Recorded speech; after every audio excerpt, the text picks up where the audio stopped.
Welcome to Whispering Willow's Sleep, soft-spoken tales to slow the day's thoughts and carry you toward peaceful sleep.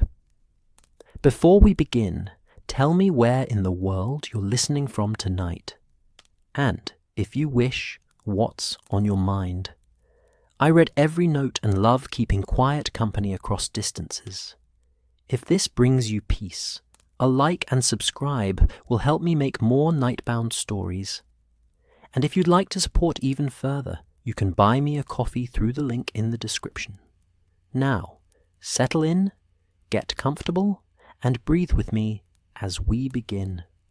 The rain came first that autumn afternoon, gentle and persistent, tapping against the windows of 221 Baker Street, with the patience of an old friend who knows you'll eventually answer the door. Inside, the sitting room had settled into that particular quality of drowsiness that London does so well in autumn, when the light turns amber and thick, when sounds seem to travel through honey, and when even the dust motes appear to drift more slowly through the air. The fire in the grate whispered and crackled, speaking its own language of comfort, while the coal shifted with soft sighs that punctuated the rhythm of the rain. I sat in my usual armchair, a medical journal open upon my lap, though I confess my attention had drifted from its pages to observe my friend and companion, Sherlock Holmes. He stood by the window, a thin silhouette against the grey light, his violin tucked beneath his chin, but silent. His bow hovered over the strings, as if waiting for inspiration that had momentarily abandoned him. There was something in his posture, a slight tension in his shoulders perhaps, that suggested his mind was elsewhere, caught on some invisible hook of thought. The envelope that had arrived with the morning post still lay on the side table, its cream-coloured paper bearing a simple address in a bold, confident hand. Holmes had read it hours ago, then placed it down with a curious expression I couldn't quite decipher. Not quite annoyance, not quite pleasure, but some complex emotion that existed in the territory between the two. "Watson," he said suddenly, though he did not turn from the window, "are you acquainted with the Diogenes Club?" I closed my journal, grateful for the interruption of my own wandering thoughts. "Only by reputation," I replied. "A gentleman's club on Pall Mall, I believe. Rather exclusive, is it not?" Holmes made a sound that might have been a laugh, though it lacked his usual sardonic edge. Exclusive is one word for it. Peculiar might be another. He finally turned from the window, placing his violin carefully in its case. It was founded for the accommodation of the most unsociable and unclubbable men in town, who have no wish for the company of others, but require the comfort and convenience that a club affords. "Sounds rather lonely," I remarked, reaching for my pipe. "On the contrary," Holmes said, a thin smile crossing his features. "It is the perfect sanctuary for those who find true solitude only when surrounded by others who desire the same. The primary rule is that no member may acknowledge another within the club's premises, except in the stranger's room. No talking, no greeting, not even the rustling of a newspaper, if it might disturb another member's solitude." He moved to his own chair and sank into it with unusual deliberation. "It is, in many ways, the most peaceful place in London." "And what interest do you have in this temple of silence today?" I asked, striking a match and holding it to my pipe, the brief flare of light catching the thoughtful lines around Holmes's eyes. He steepled his fingers beneath his chin in that characteristic gesture I knew so well. "My brother Mycroft has requested our presence there this afternoon." The match burned down to my fingers, and I shook it out quickly. "Your brother? The same Mycroft you've mentioned before?" I couldn't hide my surprise. Holmes rarely spoke of his family, and Mycroft was a name that had emerged only a handful of times in our long association. "The very same," Holmes confirmed, his eyes suddenly distant. "My elder by 7 years, and, I regret to admit, my superior in observational and deductive powers." I nearly dropped my pipe. "Superior to you." A flicker of something, was it amusement, crossed Holmes's face. "Your loyalty is admirable, Watson, but facts are facts. What I have made my calling, Mycroft possesses as a natural gift. His mind is more ordered than mine, his power of observation greater. If the art of detection began and ended with reasoning from an armchair, my brother would be the greatest criminal agent in the world." "Then why isn't he?" I asked, genuinely curious now. Holmes waved a dismissive hand. "No energy, no ambition. He will not even go out of his way to verify his own solutions. He prefers to be considered wrong rather than exert himself to prove he is right. That is Mycroft." He paused, his gaze drifting toward the window again. "He moves from his lodgings in Pall Mall to his office in Whitehall, and from Whitehall to the Diogenes Club. That is his orbit, and he rarely strays from it." The rain continued its gentle percussion against the windows, and I found myself drawn into this rare glimpse into Holmes's family life. Yet he has summoned us today. "Indeed?" Holmes reached for the envelope and held it up to the light, as if it might reveal new secrets. "Most curious. Mycroft is a creature of habit. He takes tea at the Diogenes every day at precisely 4 o'clock. He sits in the same chair, orders the same blend, and departs at precisely 5:45. He does not invite company. Yet today he has," I observed. "Precisely." Holmes returned the envelope to the table, which suggests something of unusual interest has captured his attention. "A case? Perhaps." Holmes's fingers drummed lightly on the arm of his chair. Though Mycroft's interests are often more expansive than my own, modest puzzles. I couldn't help but smile at that characterization of the extraordinary problems that regularly found their way to Baker Street. Modest, indeed. Holmes caught my expression, and his own features softened slightly. "You must understand, Watson. While I concern myself with the individual criminal, Mycroft's gaze is fixed upon the patterns of crime, the movements of society, the drift of politics and finance. He is, in his way, the most indispensable man in the country." "I beg your pardon?" I said, certain I had misheard. Holmes leaned forward, his voice dropping slightly, though we were alone in our rooms. "There are times when I ask myself whether he might not be the British government itself, or at least its most essential cog. The conclusions of every department are passed to him, and he is the central exchange that collates and clarifies them. All other men are specialists, but his specialism is omniscience." I stared at Holmes, trying to reconcile this description with the sedentary, club-bound figure he had painted moments before. "And this is the man we are to meet for tea." "At 4 o'clock precisely," Holmes confirmed, glancing at the clock on our mantelpiece, "which gives us approximately 1 hour and 23 minutes to prepare ourselves." The rain seemed to intensify for a moment, then settle back into its steady rhythm.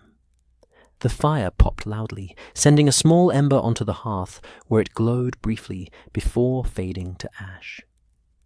I studied Holmes's face, noting the subtle signs of, was it tension? Anticipation? It was rare to see him affected by the prospect of a meeting. "I confess, Holmes, I'm curious to meet the man who can outthink you," I said, attempting to lighten the mood. Holmes rose from his chair with sudden energy. "Then you shall not be disappointed.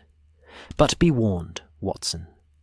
At the Diogenes Club, observation is everything, and conversation is nearly nothing. You'll need to keep your questions until we reach the stranger's room. The penalties for breaking the silence are quite severe." "Severe?" I echoed, somewhat alarmed. "The offending member is expelled for the day," Holmes explained, his mood visibly lifting as he moved about the room, gathering his things. "Though for persistent offenders, more permanent measures have been taken."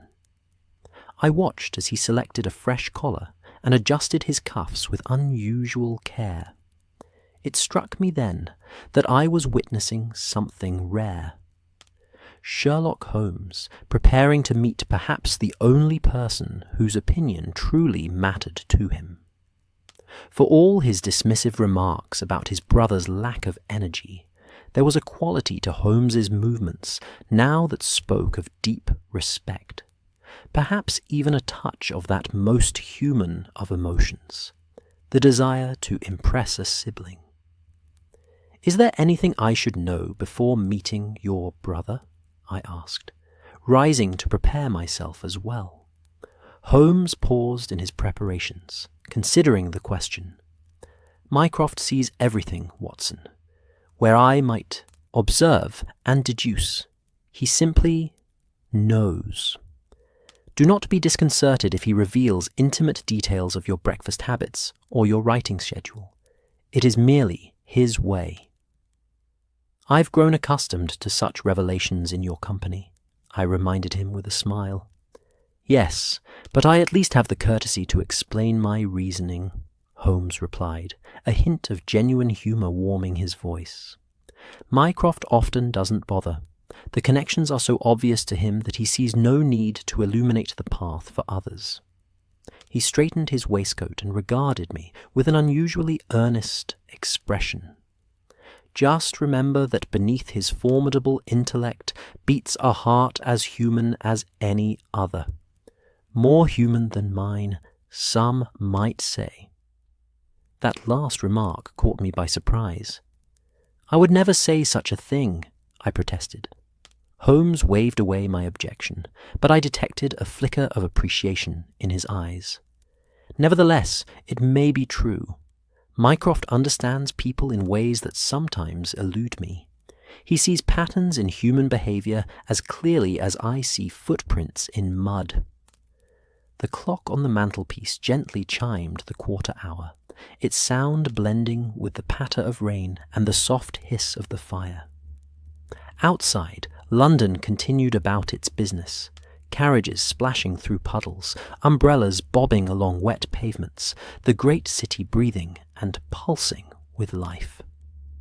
Yet, within our snug sitting room, time seemed to take on a different quality, stretching and contracting as we prepared for what I was beginning to understand was a rather significant meeting. Holmes moved to the window again, pushing aside the curtain to study the weather. "The rain is easing," he observed. "We might walk, rather than take a cab. The fresh air would be welcome." I nodded my agreement, though privately I wondered if Holmes simply wanted the additional time to compose his thoughts. He had a faraway look that I recognized from our most challenging cases, a look that suggested his remarkable mind was ordering itself, preparing for an intellectual engagement of the highest order.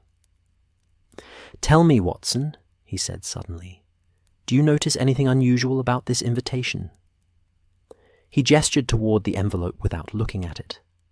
I moved closer to examine it. The paper was good quality, but not ostentatious, the handwriting strong and clear. The address was simply Sherlock, no surname necessary. There was no return address, no postal mark. "It was delivered by hand," I observed.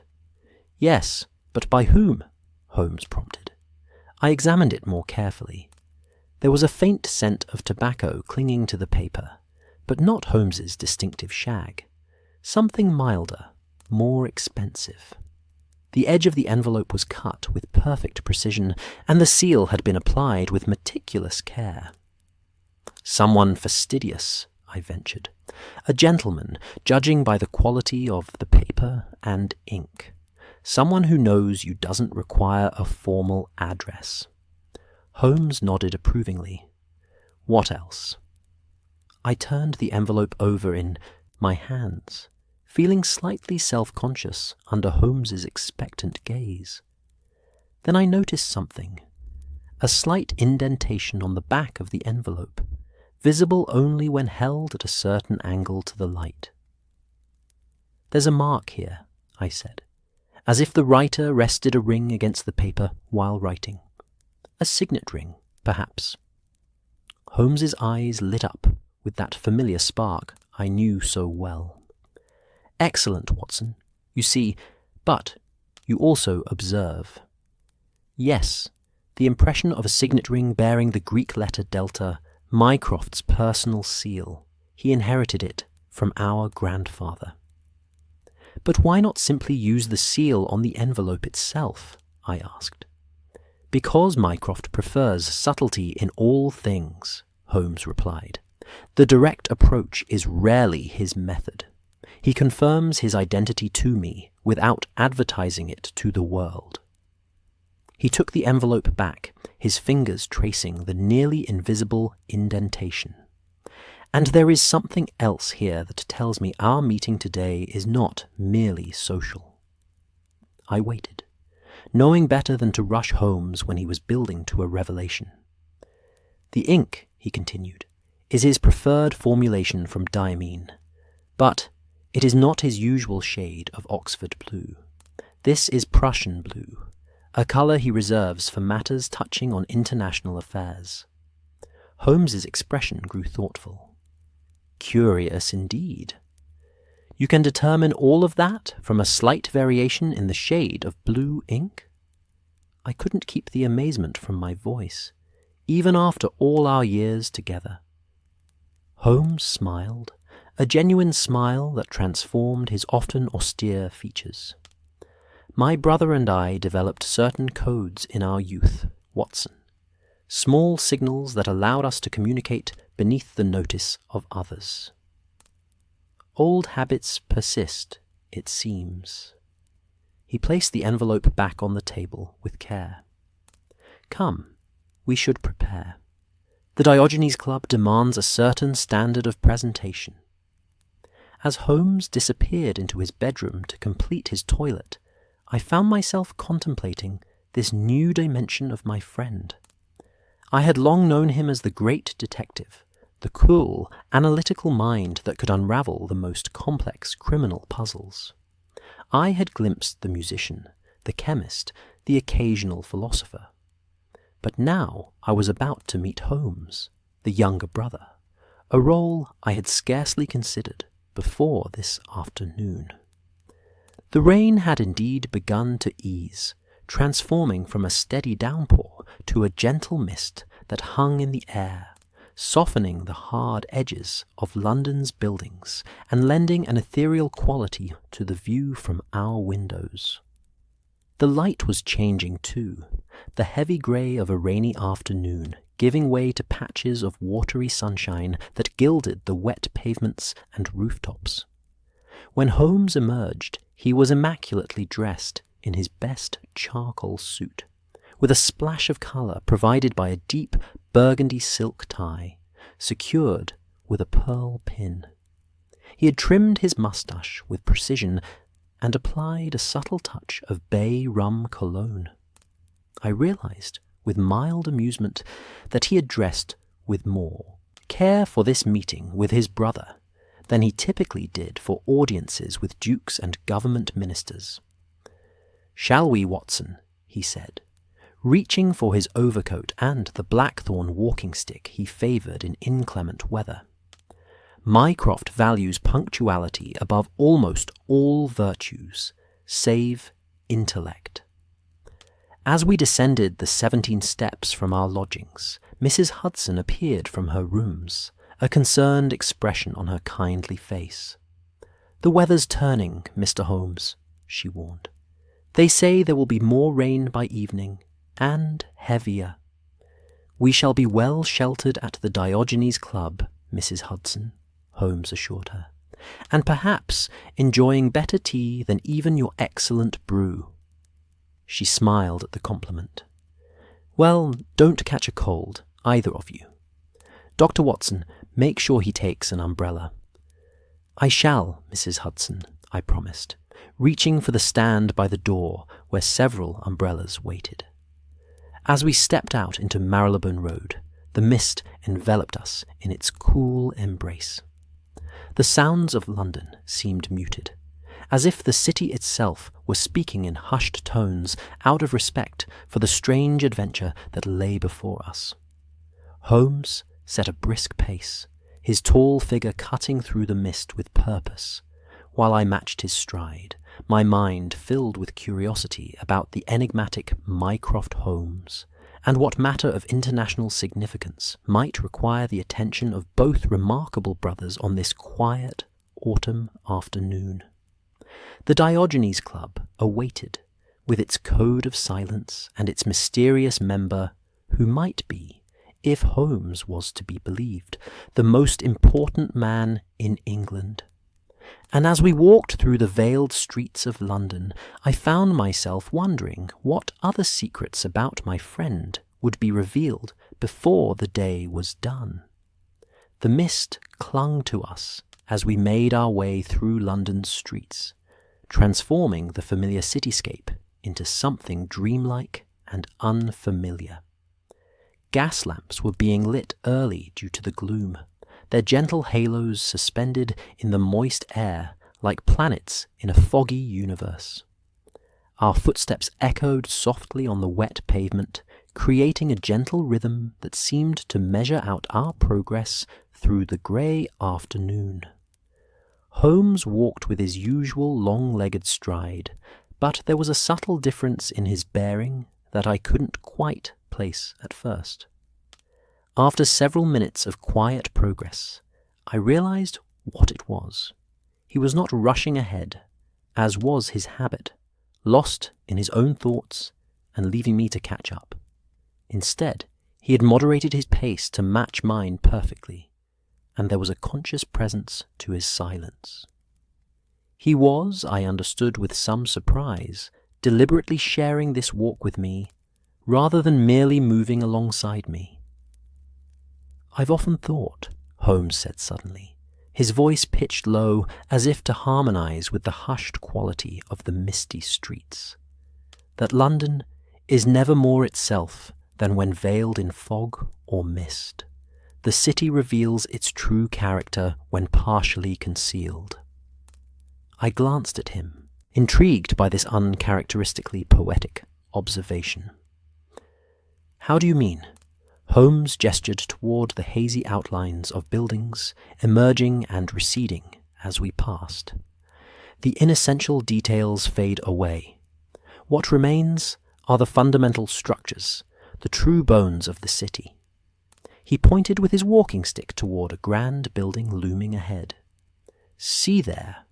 Without the distraction of ornate facades and busy street life, one can appreciate the pure architectural intent." I followed his gaze and found he was right. The building's essential form, its proportions and presence, seemed somehow more evident, more honest through the filtering screen of mist. "I suspect," I ventured, "that you and your brother share this ability to see through distractions to the fundamental truths." Holmes cast me a sideways glance, a faint smile playing at the corners of his mouth. "An apt observation, Watson. Though Mycroft would argue he doesn't need the assistance of atmospheric conditions to filter out the inessential." We turned onto Pall Mall, where the clubs and establishments of London's elite stood in dignified procession. The street had a different character from the commercial bustle of Oxford Street or the domestic respectability of Baker Street.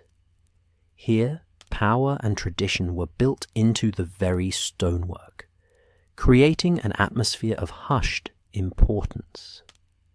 Even the carriages seemed to move with more deliberate dignity, their wheels turning with measured purpose on the wet cobblestones. "The Diogenes is just ahead," Holmes murmured, indicating a building of classical proportions set slightly back from the street. Unlike some of its more ostentatious neighbours, the Diogenes Club presented a face of understated elegance to the world. Its Portland stone facade had darkened with London's soot over decades, giving it the appearance of quiet dignity rather than pristine grandeur. The windows were tall, but not excessively so, the entrance impressive without being imposing. As we approached, I noticed there was no nameplate or sign announcing the club's identity.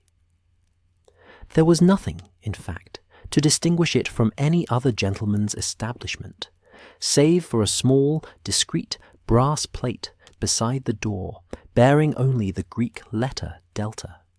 The same symbol Holmes had mentioned was on his brother's signet ring. "Remember, Watson," Holmes said as we paused before the entrance, "absolute silence from the moment we cross the threshold until we reach the stranger's room. Not a word, not a cough, not even the rustle of clothing if it can be avoided. The members of the Diogenes take their solitude very seriously indeed." I nodded my understanding, suddenly feeling the weight of the unusual social contract we were about to enter. "Follow my lead," Holmes continued, lowering his voice further. "The staff are well versed in guiding visitors without verbal communication, and whatever you observe, and I expect you will observe a great deal, save your questions and comments, for when we are safely in the stranger's room." With those final instructions, Holmes straightened his already impeccable cuffs, adjusted his tie, and approached the heavy oak door. He did not knock or ring, but simply turned the polished brass handle and stepped inside. I followed close behind, entering what felt like a different world entirely. The first impression was one of profound stillness. After the ambient sounds of London, muted though they had been by the mist, the silence of the Diogenes Club was almost tangible, pressing against my ears like a physical presence. The air was different too, warmer still, and perfumed with the subtle fragrances of polished wood, leather-bound books, quality tobacco, and the faintest hint of the bay rum cologne, favoured by gentlemen of a certain standing. The entrance hall was elegant in its restraint, illuminated by wall sconces that cast a warm, amber light over oak panelling, and a floor of alternating black and white marble tiles. A mahogany desk stood to one side, behind which sat an elderly attendant with silver hair and the erect posture of a former military man. His eyes, sharp and observant, took us in with a single comprehensive glance. Holmes inclined his head in greeting, then removed a small calling card from his waistcoat pocket and placed it silently on the desk's polished surface. The attendant glanced at it, recognition flickering in his eyes, and responded with a slight nod. He then reached beneath the desk and produced 2 visitors' badges, each bearing a small red stripe that I presumed identified us as guests rather than members. The attendant rose without a word and gestured for us to follow. He moved with the silent efficiency of someone who had performed this ritual thousands of times, leading us down a carpeted corridor where our footfalls made no sound. The walls were lined with portraits of distinguished gentlemen, former members, perhaps, or notable figures in the club's history. Each face seemed to watch us with the same expression of detached, contemplative isolation that I imagined characterized the club's membership. We passed several closed doors, each bearing a small brass number, until we reached a larger set of double doors at the corridor's end. The attendant pushed them open to reveal what must have been the main room of the Diogenes Club. If the entrance hall had been quiet, this chamber existed in a realm of silence so complete it seemed almost to hum with its own intensity. It was a large, high-ceilinged room, arranged with generous space between groupings of leather armchairs and small reading tables. Tall windows looked out onto Pall Mall, their heavy curtains partially drawn to filter the grey afternoon light. Several fireplaces along the walls provided both warmth and the hypnotic visual comfort of dancing flames. What struck me most, however, were the occupants.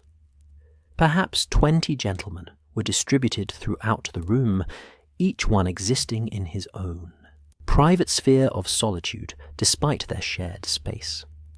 Some read newspapers or books, others simply sat in apparent contemplation, and a few gazed out the windows at the misty London street. Not one acknowledged the presence of his fellows. It was, as Holmes had described, a place designed for men who wished for the amenities of a club without the burden of social interaction. I followed Holmes's example, keeping my gaze modestly lowered and moving with deliberate care to avoid any sound that might disturb the sacred silence. The carpet beneath our feet was so thick that it seemed to absorb all possibility of noise, and the air itself felt weighted with the collective concentration of the members.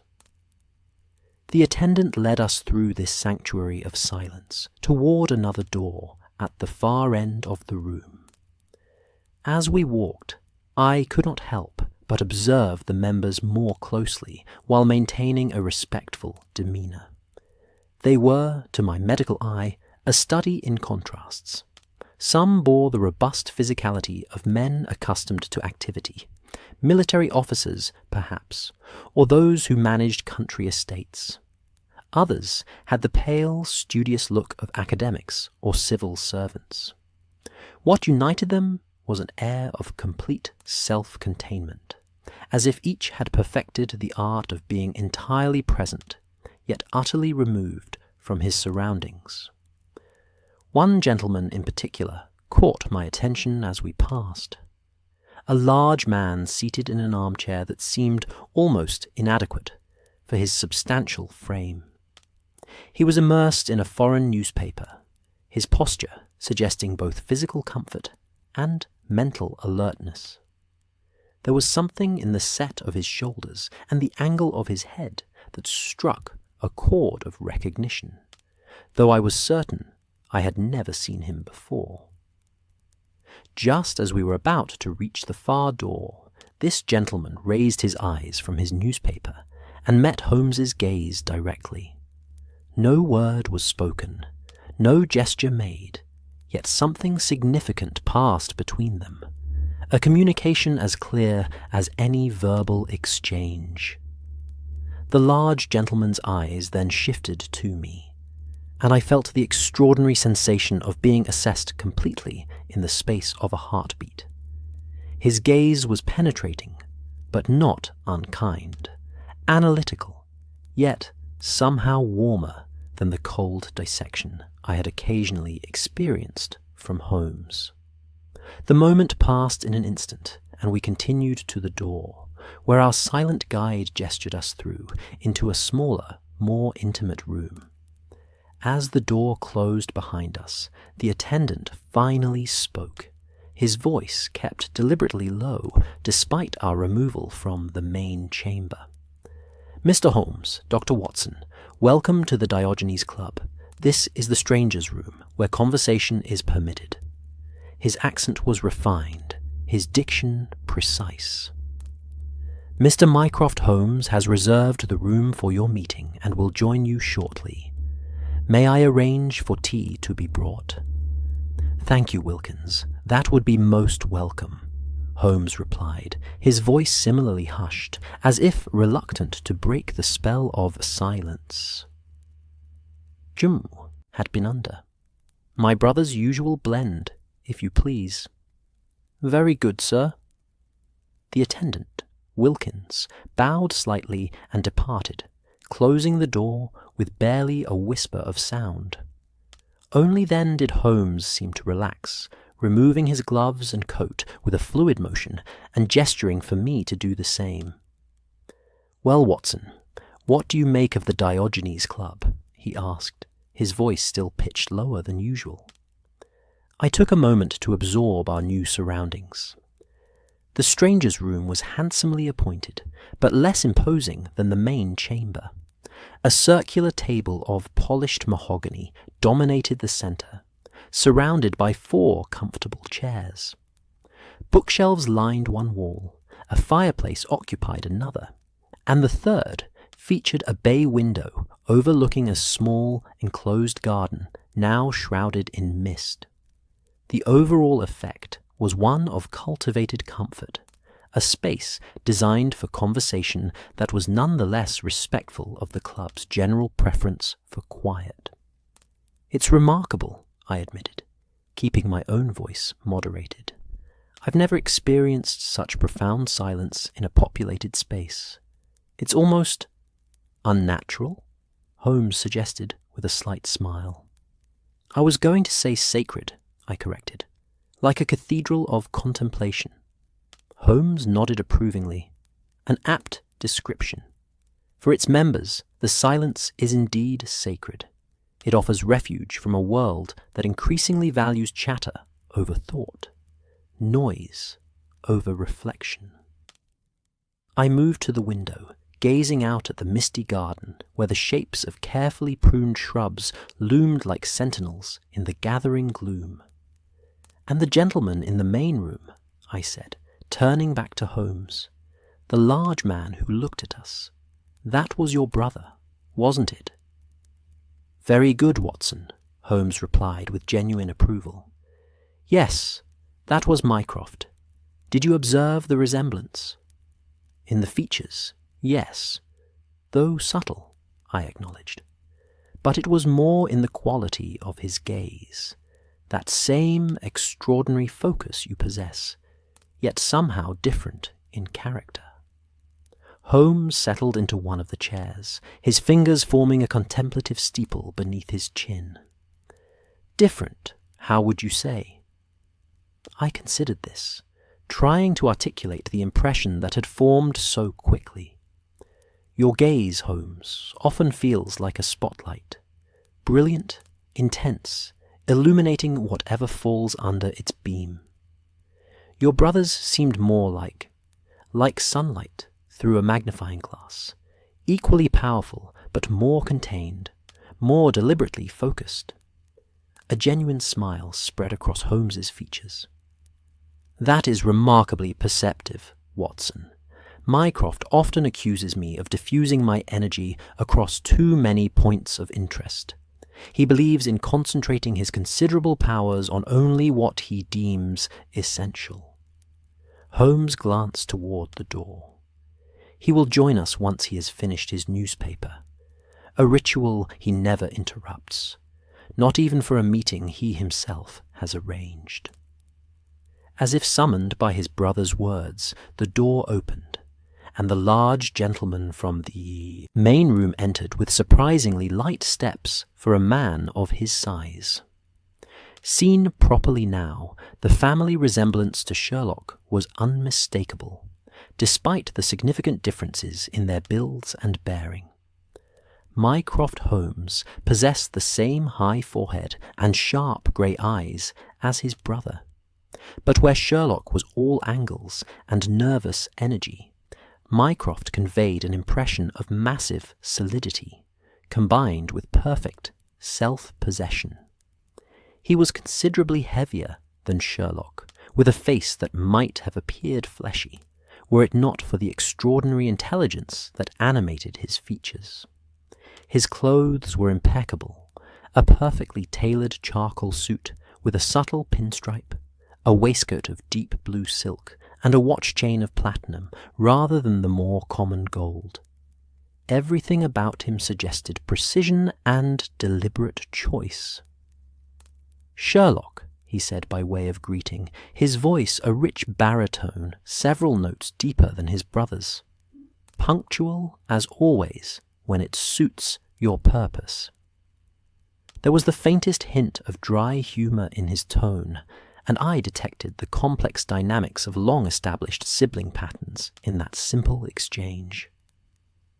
"Mycroft," Holmes replied, rising to his feet. "You're looking well. The new chef at your lodgings clearly understands your preferences better than the previous one." Mycroft's eyebrows rose slightly. "And you've recently changed your brand of tobacco, though I cannot say the new selection is an improvement." His gaze shifted to me, and I felt again that sensation of being thoroughly assessed. "Dr. Watson, a pleasure to make your acquaintance at last. My brother's accounts of your adventures have provided occasional diversion from weightier matters." He extended his hand, which I shook, noting the surprising strength in his grip despite his sedentary appearance. "The pleasure is mine, Mr. Holmes. I've heard a great deal about you." "All unflattering, I'm sure," Mycroft replied, with a small smile that transformed his austere features. "Sherlock has never quite forgiven me for being right about the Ferguson case when we were boys." He settled his substantial form into the chair opposite Holmes with unexpected grace. "But we are not here to revisit childhood rivalries." "The Ferguson case?" I couldn't help asking, intrigued by this glimpse into the brothers' shared past. "A missing family heirloom," Holmes explained, shooting his brother a look that might have been warning or amusement. Mycroft solved it, without leaving his bedroom, while I spent 3 days tracking false leads throughout the countryside. I merely observed that Lady Ferguson's left glove had traces of the particular polish used on the wooden box that housed the missing brooch, Mycroft said mildly. Combined with her sudden reluctance to play the piano, her regular evening practice, the conclusion was obvious. "To you, perhaps," Holmes conceded with surprising good humour. "I was 12 years old and convinced the groundskeeper was the culprit." Their exchange was interrupted by a soft knock at the door, followed by the entrance of Wilkins bearing a silver tea service. With the silent efficiency I was coming to associate with the Diogenes Club, he arranged the service on the table and departed without a word, closing the door with that same barely audible click. Mycroft took charge of the ritual, pouring the amber liquid into fine bone china cups with a precision that suggested this was a ceremony he valued. The tea's aromatic steam rose between us, carrying notes of Darjeeling, perhaps, with subtle hints of bergamot, and something else I couldn't identify. "Mycroft blends his own tea," Holmes explained, noting my appreciative inhalation. "He imports leaves directly from estates in India and China that meet his exacting standards." "A minor indulgence," Mycroft said, passing me a cup. "In a life otherwise defined by routine and restraint, one must allow for small pleasures." He regarded me with those penetrating grey eyes. "You've been troubled by your old war wound this past week. The dampness of autumn always affects it, but particularly when you walk more than 2 miles in a day, as you did yesterday." I nearly spilled my tea in surprise. "That's extraordinary. Holmes, did you—" "I said nothing of your activities to my brother," Holmes assured me. This is merely Mycroft's way of demonstrating that everything I've told you about his abilities is true." Mycroft sipped his tea, seemingly unimpressed by his own deduction. "You favour your left leg slightly, almost imperceptibly, but the pattern of wear on your right shoe compensates for this. The callus visible on your right index finger suggests increased writing activity, which in turn indicates you've been indoors more often recently, likely due to discomfort in walking. Given the seasonal change and yesterday's weather, a 2-mile walk would have been sufficient to aggravate an old wound." He shrugged slightly. "Hardly worth mentioning, but Sherlock insists on these little demonstrations." Rather than feeling exposed or uncomfortable under this analysis, I found myself fascinated. Here was Holmes's gift, refined and focused, applied with a surgical precision that somehow felt less theatrical, but no less impressive than my friend's usual demonstrations. "You must understand, Dr. Watson," Mycroft continued, his tone softening slightly, "that what my brother has cultivated through discipline and practice, I simply experience as a natural process. I look and I know. It is not a performance or a skill I consciously employ. It is merely the way my mind functions." "A mixed blessing, one might say," Holmes interjected, studying his brother over the rim of his teacup. "Indeed," Mycroft agreed, with a slight inclination of his head. "To perceive everything is to be constantly bombarded by information that others are spared. Hence," he gestured around us, indicating the club beyond our door, "my preference for environments where such stimuli are minimized." There was something in his expression as he said this, a fleeting shadow of what might have been melancholy, that humanized him in a way his brother's similar complaints never quite managed. I understood at that moment that Mycroft's formidable intellect, even more so than Sherlock's, came with a price that he had long ago accepted, but, perhaps, never entirely reconciled himself to. The silence that followed was comfortable, rather than strained, broken only by the gentle clink of china as we enjoyed the exceptional tea. Through the window, I could see that the mist had thickened into proper fog, wrapping the small garden in layers of grey that transformed the carefully tended shrubs into mysterious shapes from a half-remembered dream.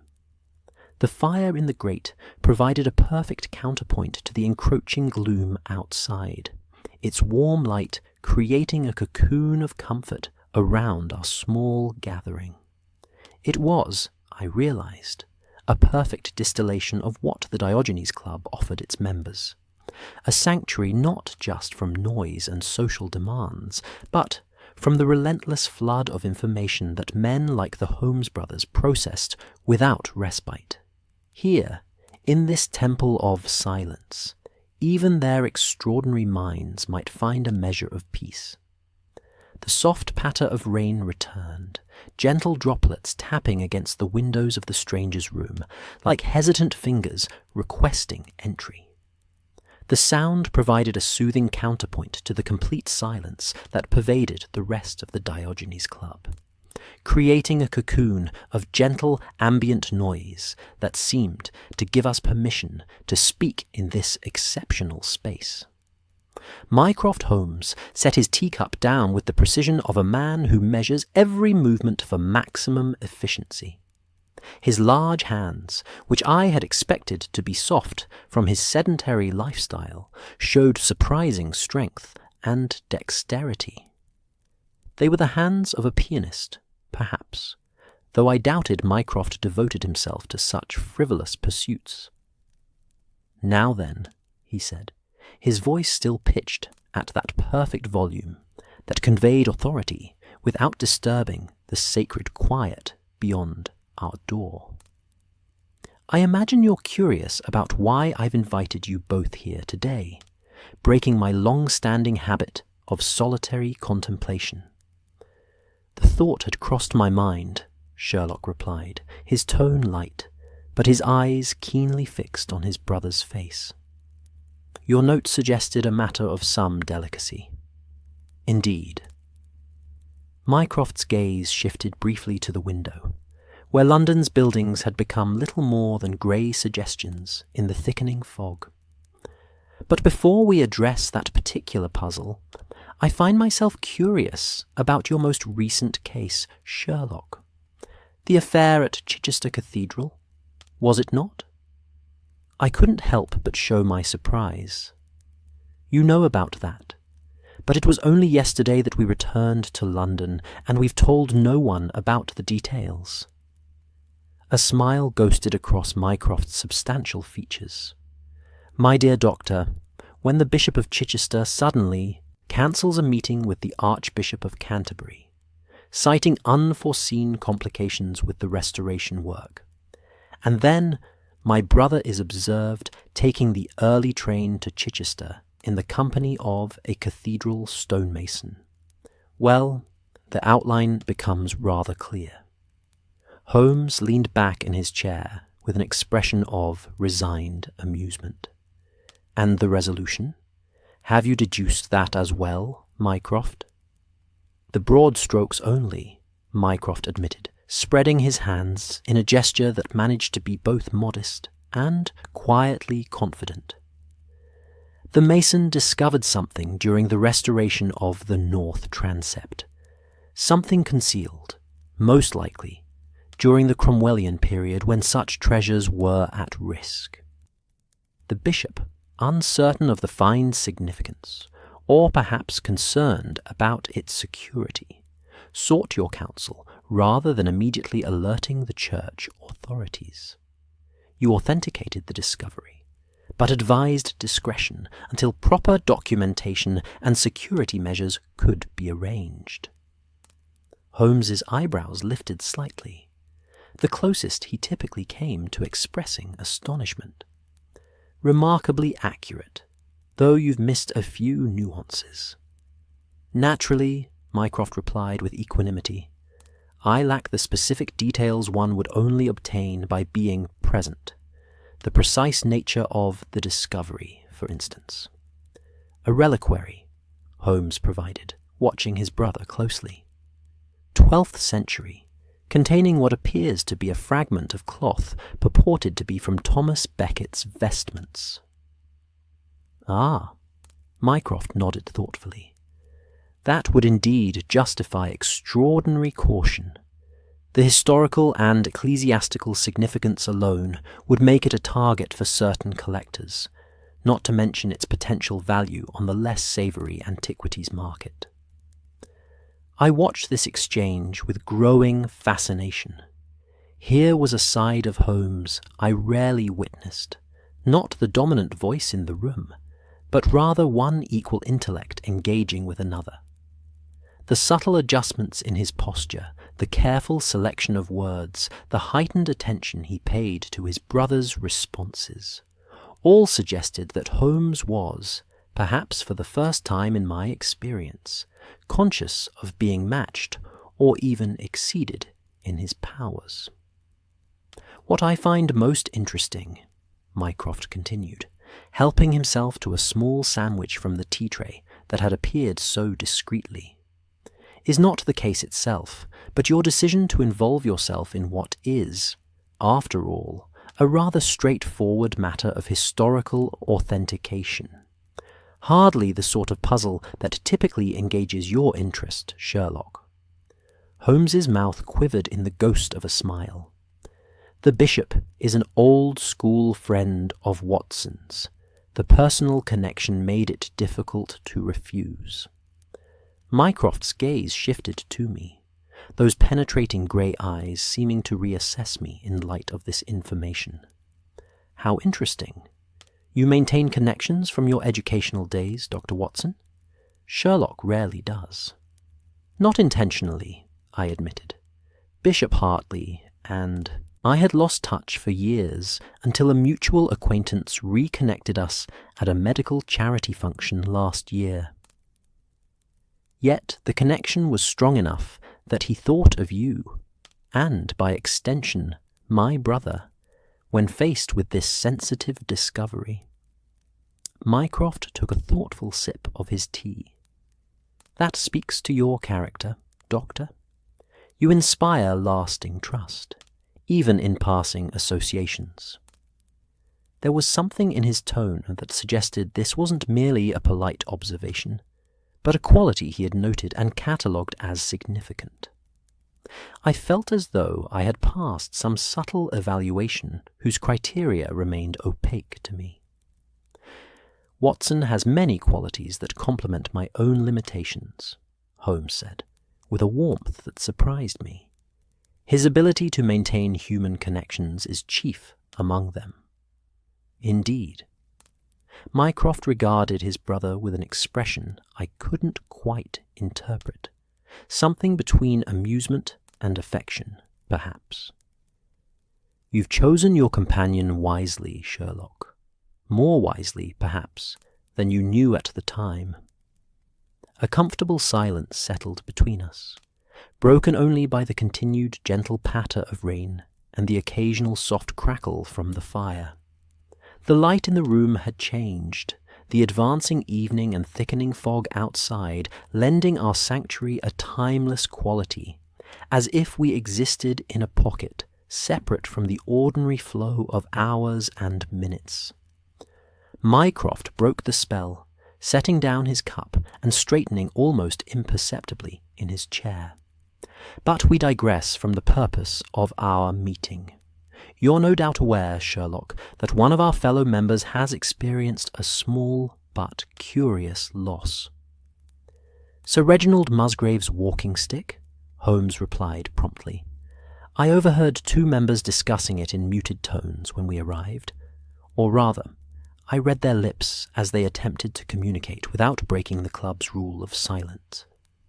A flicker of approval crossed Mycroft's face. Your lip-reading skills remain sharp, I see. Yes, Sir Reginald's stick has gone missing under rather peculiar circumstances.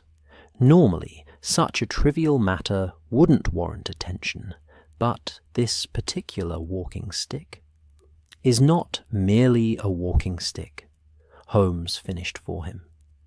Given Sir Reginald's position in the diplomatic service and his recent return from St. Petersburg, I suspect the stick may contain something of significance.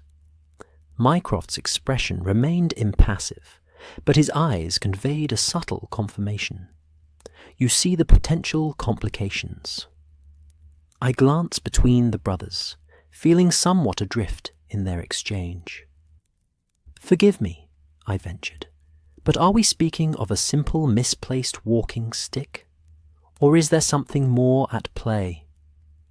Mycroft turned his attention to me, his gaze thoughtful rather than condescending. A fair question, Dr. Watson. In most instances, a missing walking stick would be precisely that. A minor inconvenience, perhaps the result of absent-mindedness or a simple mix-up. But context, as my brother would agree, is everything. He shifted in his chair, his substantial form settling more comfortably as he prepared to elaborate.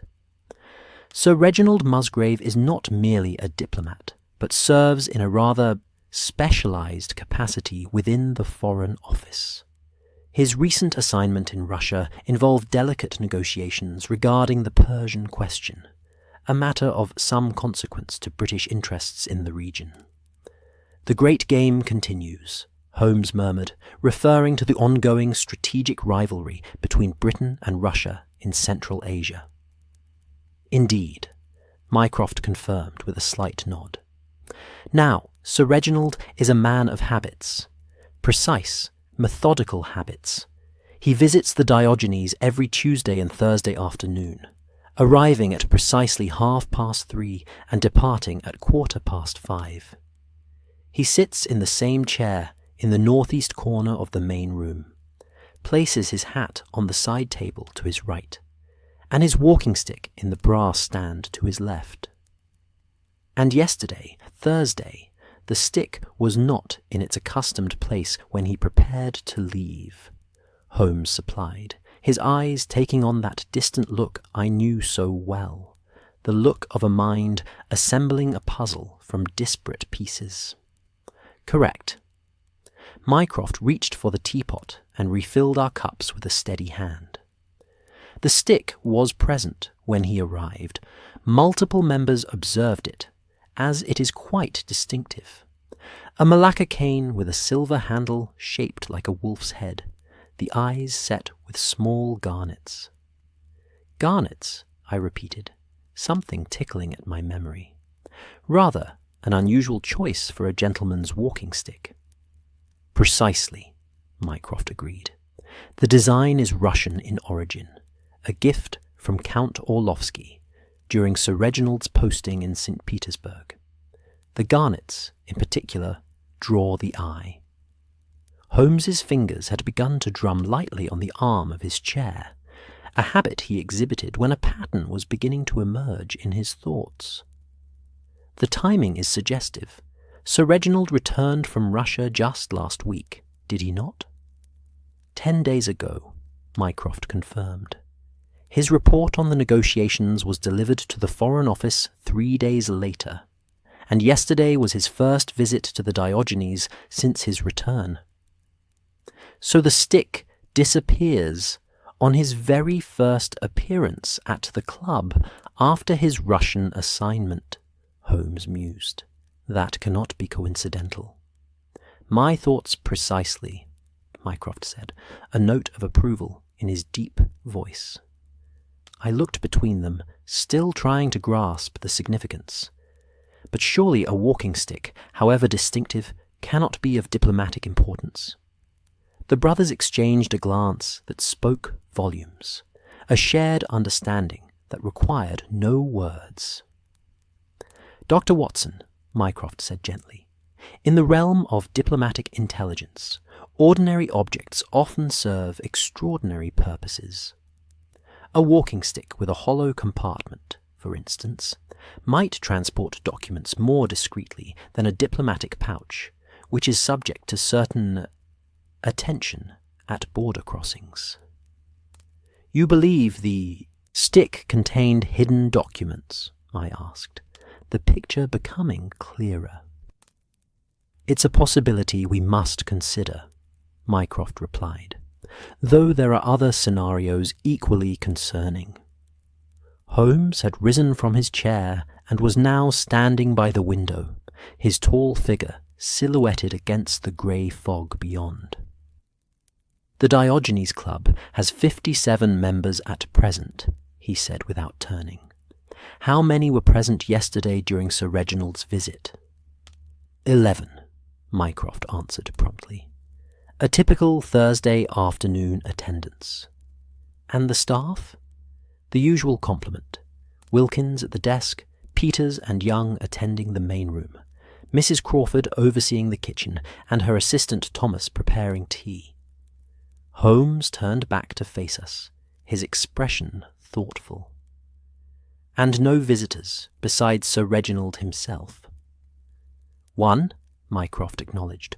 Lord Holdhurst from the Treasury called briefly to return a book he had borrowed from Sir James Damery. Another of our members, though not present yesterday. I watched as Holmes absorbed this information, his mind visibly cataloguing and organising the details. The stick was present when Sir Reginald arrived at 3:30, he recounted. He placed it in its usual stand and sat in his usual chair. At what point did he notice it missing? When he prepared to leave at 5:15, Mycroft said. According to Wilkins, Sir Reginald was most disturbed, though of course he expressed this disturbance through the subtle means available in a club where speech is forbidden. A certain rigidity in his posture, a flush to his complexion, and an unusually vigorous examination of the area around his chair. and the stick has not reappeared since? No. A thorough but discreet search of the premises was conducted this morning before the first members arrived. No trace of it was found. Holmes returned to his chair, his movements deliberate. Have you formed a theory, Mycroft? A faint smile touched the elder Holmes's lips. Several, each with its own probability. But I find myself curious about your impressions, Sherlock. You approach these matters from a different angle than I do, more grounded in the practical realities of human behaviour. I recognize this as both a genuine acknowledgement of Holmes's expertise and a subtle reminder of their different methodologies. Where Mycroft dealt in patterns and probabilities viewed from a distance, Sherlock immersed himself in the tangible details of a case. The mud on a boot, the callus on a finger, the worn edge of a cuff. I would need to see the location, Holmes replied, accepting the implicit challenge in his brother's words. The specific arrangement of furniture, the sight lines from various positions in the room, the exact placement of the stick stand, in relation to Sir Reginald's chair. That can be arranged, Mycroft said, checking his pocket watch with a practiced gesture. The main room will be nearly empty now, as members retire to dress for dinner. We might examine the area without disturbing anyone. Excellent. Holmes turned to me. Watson, your observations would be valuable as well. You notice different things than I do. Often the human elements I might overlook. I felt a flush of pride at this rare acknowledgement of my contributions, especially in Mycroft's presence. I'd be happy to assist, though I'm not sure what I might see that you both would miss. That, Mycroft said with unexpected warmth, is precisely why your perspective is valuable, Doctor. You don't approach the puzzle with our particular limitations. This cryptic remark hung in the air as Mycroft rose from his chair with surprising grace for a man of his size. Shall we? He suggested, gesturing toward the door.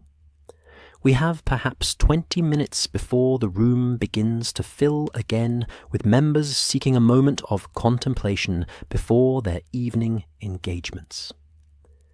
As we prepared to return to the silent domain of the main clubroom, I noticed an exchange of glances between the brothers, a wordless communication that spoke of long practice and deep understanding beneath their apparent differences. For all their intellectual rivalry, there was a fundamental kinship there, a shared experience of moving through the world with minds that processed it differently than others. Remember, Watson, Holmes murmured as Mycroft opened the door. Absolute silence once we cross the threshold. Observe everything.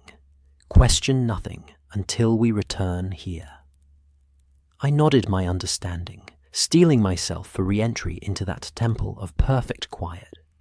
The rain continued its gentle percussion against the windows, a final whisper of sound before we stepped back into the realm of silence. The main room had indeed emptied considerably since our arrival. Only 3 members remained, an elderly gentleman dozing discreetly behind a newspaper in a corner, a middle-aged man with military bearing reading by a window, and a thin, scholarly figure making notes in a small, leather-bound book, his pencil moving with exaggerated care to avoid making the slightest sound.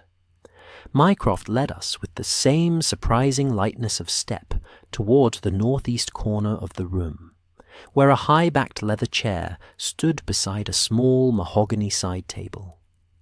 A brass stand for walking sticks and umbrellas was positioned to the left of the chair, currently empty save for a single black umbrella. With subtle gestures, rather than words, Mycroft indicated the arrangement. Sir Reginald's chair, his habitual placement of hat and stick, the surrounding furniture, and the sightlines from various points in the room. Holmes absorbed it all with intense concentration, his eyes narrowing as he assessed distances and angles. I followed their example, trying to see the space as they did, not just as a comfortable corner of a gentleman's club, but as the scene of a peculiar disappearance with potentially significant implications. The chair itself was positioned to give its occupant a view of most of the room, while keeping his back to a solid wall. A choice that struck me as deliberate rather than coincidental. The stickstand was partially obscured from general view by the bulk of the chair, though visible to anyone approaching from the left side. As I studied the arrangement, a movement caught my eye. The scholarly gentleman had glanced up briefly from his notebook, his gaze touching on our little group, with what seemed like more than casual interest, before returning to his writing. Something in his manner struck me as slightly theatrical, as if his absorption in his notes was more performance than genuine. Unable to communicate this observation verbally, I shifted my position slightly to catch Holmes's attention, and directed my gaze meaningfully toward the note-taking man. Holmes followed my look, his expression unchanging, but a slight nod, acknowledging that he had registered my concern.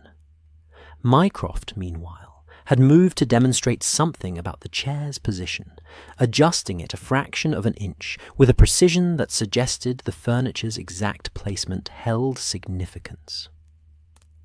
Holmes knelt to examine the floor around the stickstand, his fingers hovering just above the carpet, as if reading invisible traces.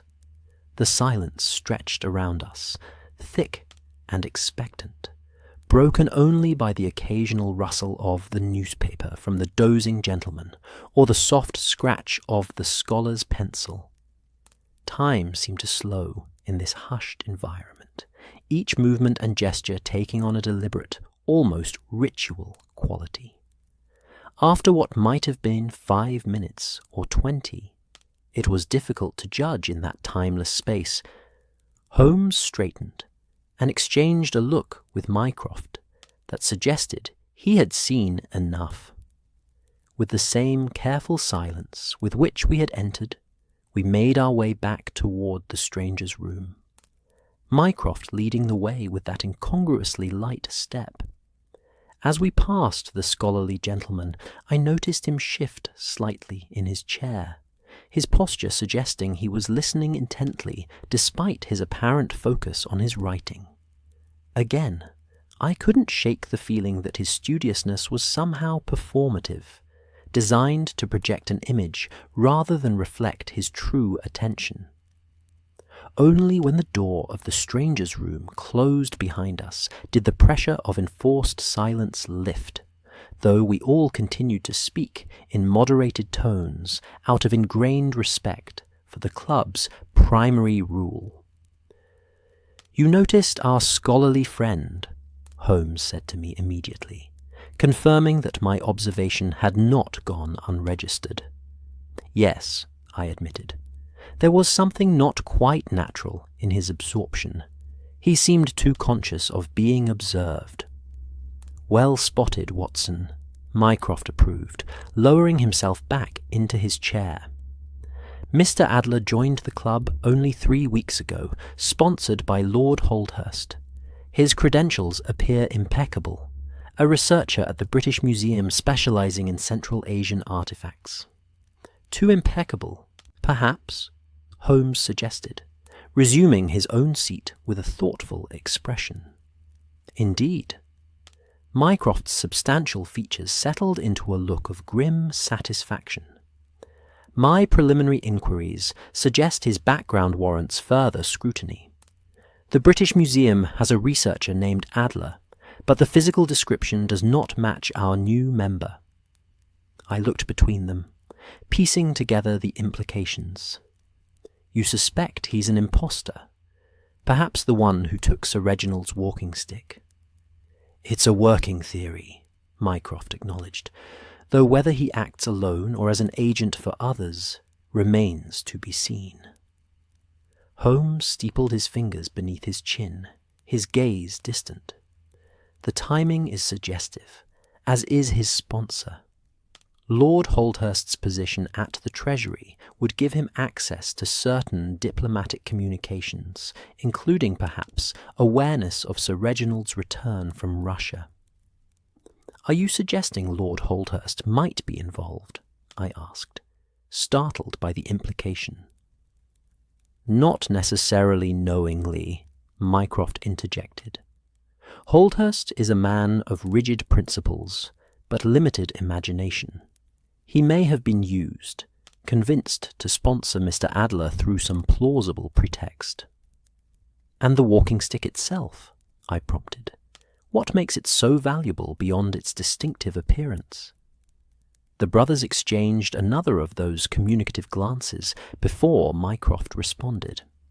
Sir Reginald was entrusted with delivering a verbal message from St. Petersburg, something too sensitive to commit to paper or telegram. The walking stick, we believe, contains an encoded confirmation of that message, a physical key, if you will, to verify the verbal information. "Without the stick," Holmes added, "the message remains ambiguous, potentially subject to misinterpretation or denial." "I see," I said, though in truth the diplomatic implications remained somewhat opaque to me. "And this message concerns the Persian question you mentioned." "Among other matters," Mycroft replied vaguely. "Suffice it to say, its proper delivery is of considerable importance to certain ongoing negotiations." Outside, the rain had intensified, drumming against the windows with greater insistence.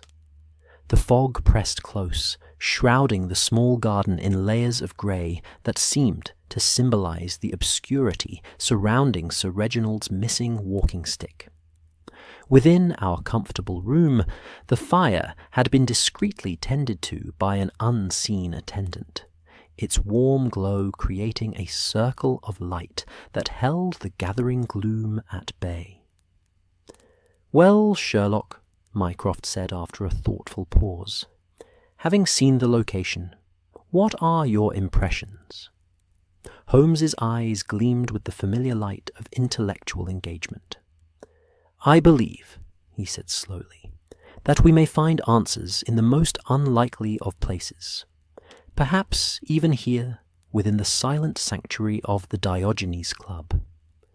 The rain continued its gentle symphony against the windows, creating a soothing backdrop to our conversation. In the stranger's room, time seemed to flow differently than in the world outside, measured not in minutes and hours, but in the subtle shifts of firelight, the gradual darkening beyond the windows, and the changing quality of silence from the club beyond our door.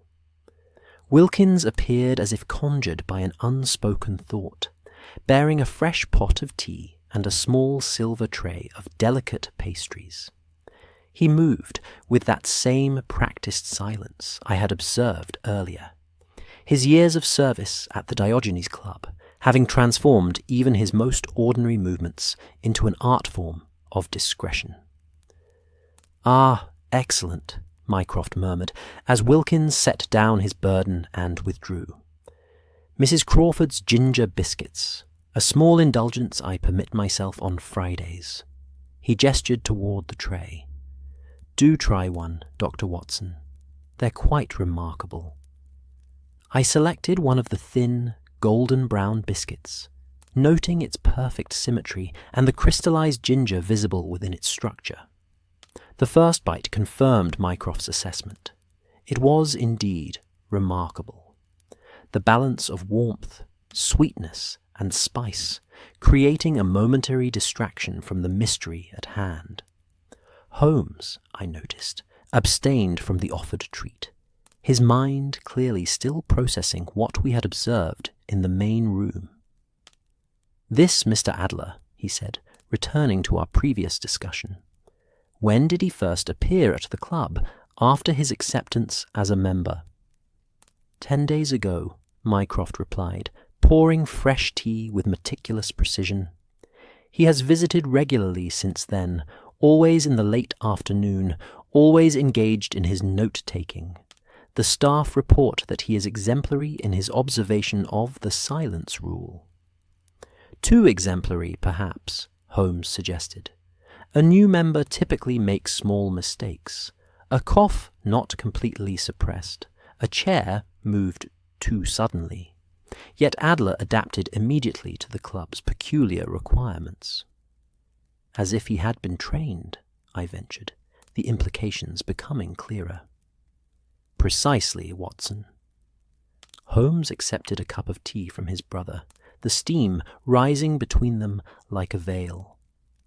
One does not simply intuit the unwritten codes of an institution like the Diogenes. They are learned through observation and occasional correction.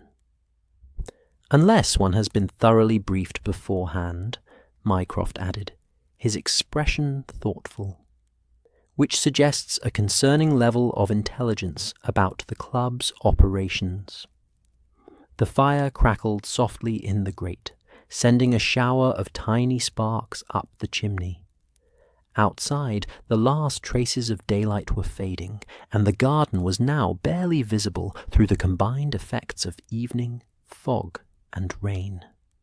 The warm glow of the lamps within our room created a circle of amber light that felt increasingly like a sanctuary from the gathering darkness.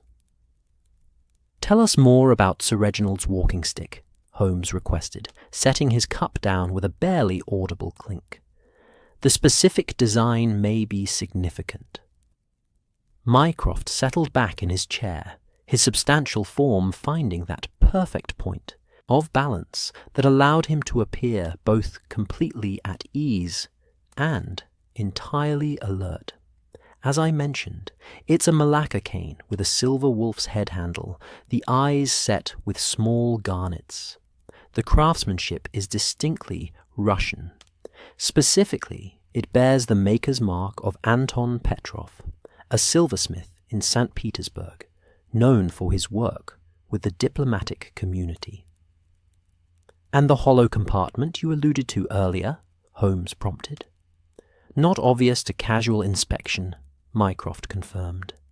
"The handle unscrews, revealing a small cavity within the upper portion of the cane, just large enough to contain a tightly rolled document, or perhaps a small object."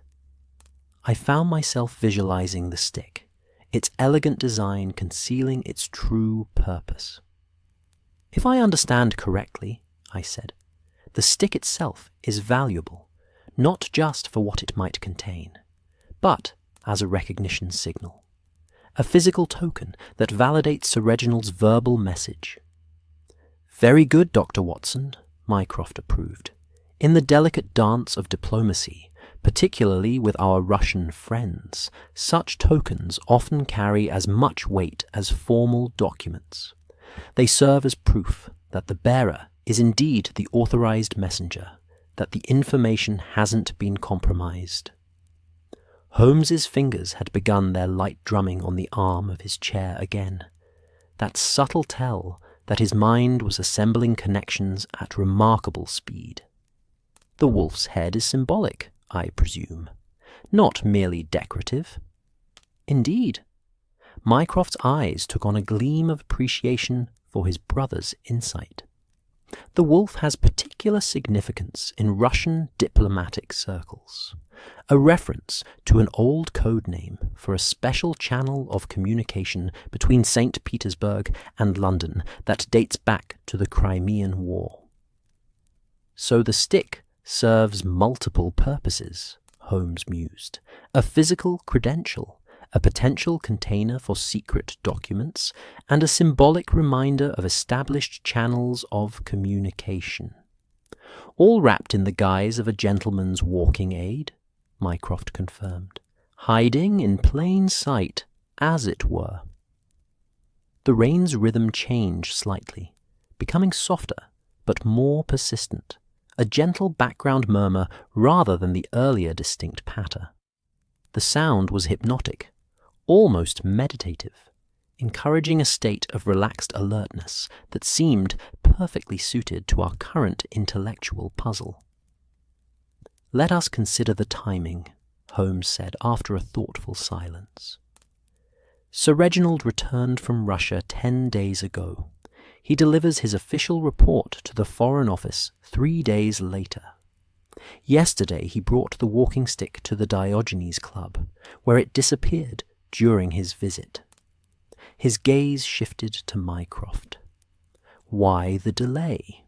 Why not deliver both the verbal message and its physical confirmation to the Foreign Office simultaneously? Mycroft's expression revealed nothing, but his slight hesitation told me the question had struck home. "There are protocols for certain types of information," he said carefully.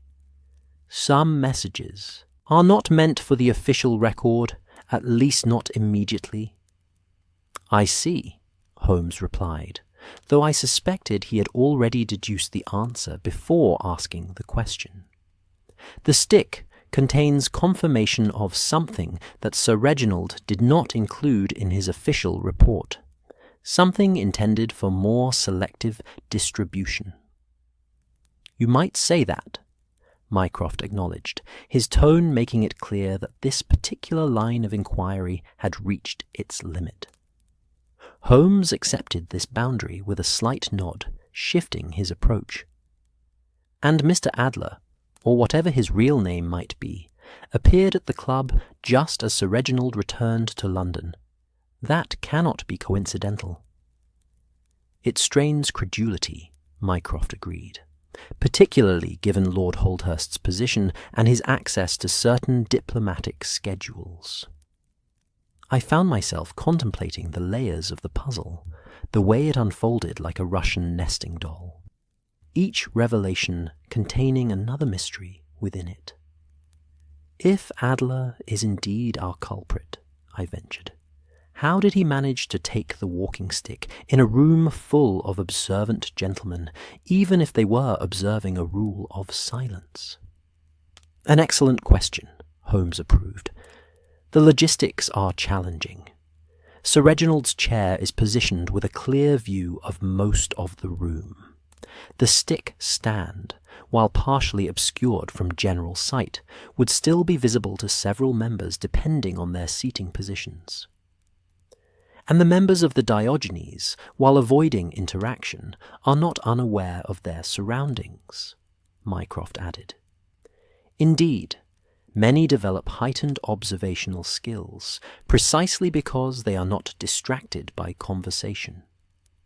The fire shifted in the grate, a log settling with a soft sigh as its structure finally surrendered to the flames. The sound drew our attention momentarily, a natural pause in our deliberations that allowed the mind to rest before continuing the intellectual pursuit. "There is another possibility," Holmes said, after this brief contemplation. "What if Sir Reginald himself removed the stick from the stand before his departure?" Mycroft's eyebrows lifted slightly. "To what purpose? He reported it missing with what appeared to be genuine distress." "Perhaps as a security measure," Holmes suggested, "if he suspected he was being watched, or that the stick's significance had been compromised, he might have created the impression it was stolen while actually securing it elsewhere." "An interesting theory," Mycroft conceded, "though it would be out of character for Sir Reginald, who tends toward straightforward approaches in matters of security. Unless he received specific instructions to employ such a measure," Holmes countered. "The verbal message from St. Petersburg might have included contingency protocols." The brothers' exchange had taken on the quality of a well-practiced duet, each building on the other's thoughts while subtly testing alternative interpretations.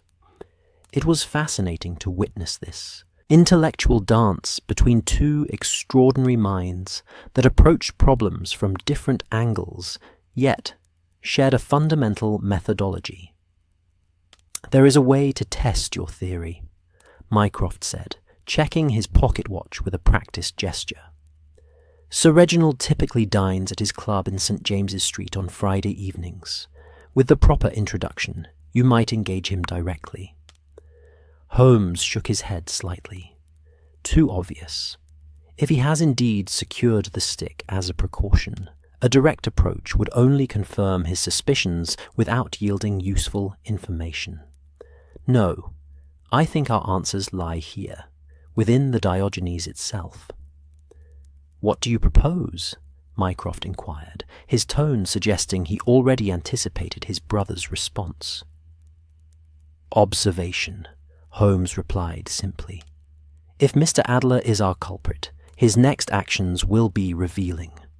Having acquired the stick, assuming he has it, he must now extract whatever it contains, or deliver it to his principals. Either way, he must act, and in acting, he may reveal himself." "And if Sir Reginald has hidden the stick himself?" I asked. "Then his patterns will likewise reveal something," Holmes assured me. "A manufactured concern has a different quality than genuine distress. If he visits the club again soon, outside his usual schedule, that would suggest he's monitoring the situation in a way that points to his involvement." Mycroft nodded slowly, his expression one of quiet approval. "A patient approach, suitable for the Diogenes Club's philosophy, I might add." He turned to me. "You see, Dr. Watson, this is where my brother's methods diverge from my own.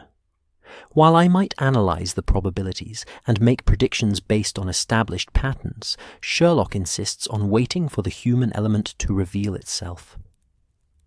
"Both approaches have their merits," Holmes acknowledged with unexpected generosity. "Your analysis narrows the field of possibilities. My observations confirm which of those possibilities manifests in reality." I sensed in this exchange a deeper current, a long-established understanding between the brothers about their complementary approaches to the world. Where Mycroft saw patterns and systems from a removed perspective, Holmes immersed himself in the tangible details of human behavior and physical evidence. Each recognized the value in the other's method, even while preferring their own. The rain had settled into a gentle background presence, and the fire had burned down to a steady glow of embers that filled our small sanctuary with warmth and soft, flickering light. Outside, London had disappeared entirely into the fog and darkness, making the stranger's room feel increasingly like a world unto itself. A pocket of calm rationality amid the chaos and confusion of the larger world.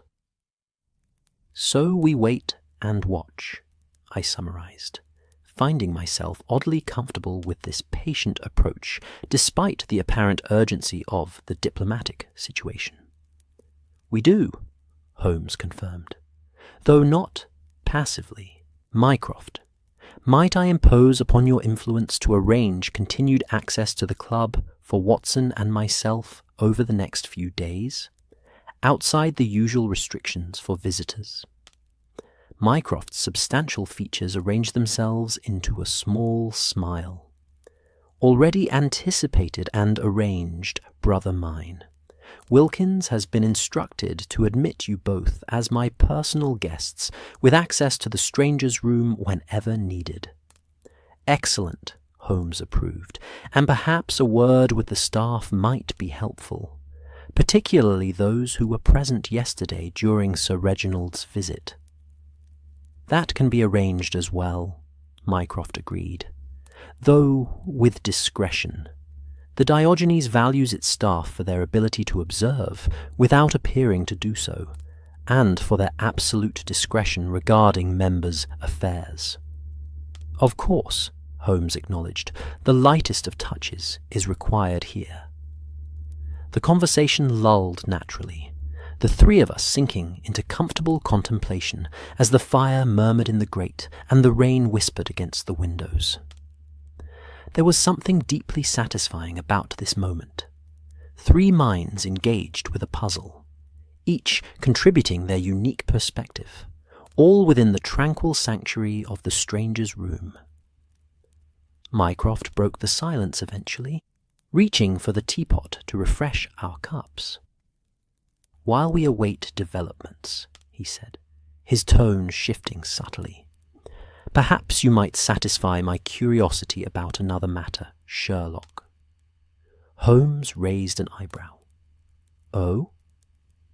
"I've heard whispers of your involvement in the Windsor affair last month," Mycroft continued, his eyes watching his brother carefully as he poured the tea. "Nothing official, you understand, but certain circles have noted the Queen's unusual good humour following what was expected to be a rather delicate situation." I felt a small jolt of surprise. Holmes had indeed been summoned to Windsor Castle the previous month, returning to Baker Street after 3 days, with an air of satisfied accomplishment, but refusing to discuss the details of the case, citing the highest levels of discretion. Holmes accepted his refreshed cup with a non-committal murmur. "You know I cannot discuss matters where discretion has been requested, Mycroft." Of course," Mycroft conceded, with a wave of his hand. "I merely wondered if the rumours of Her Majesty's personal thanks were accurate. Such recognition is rare, even for services of significant value."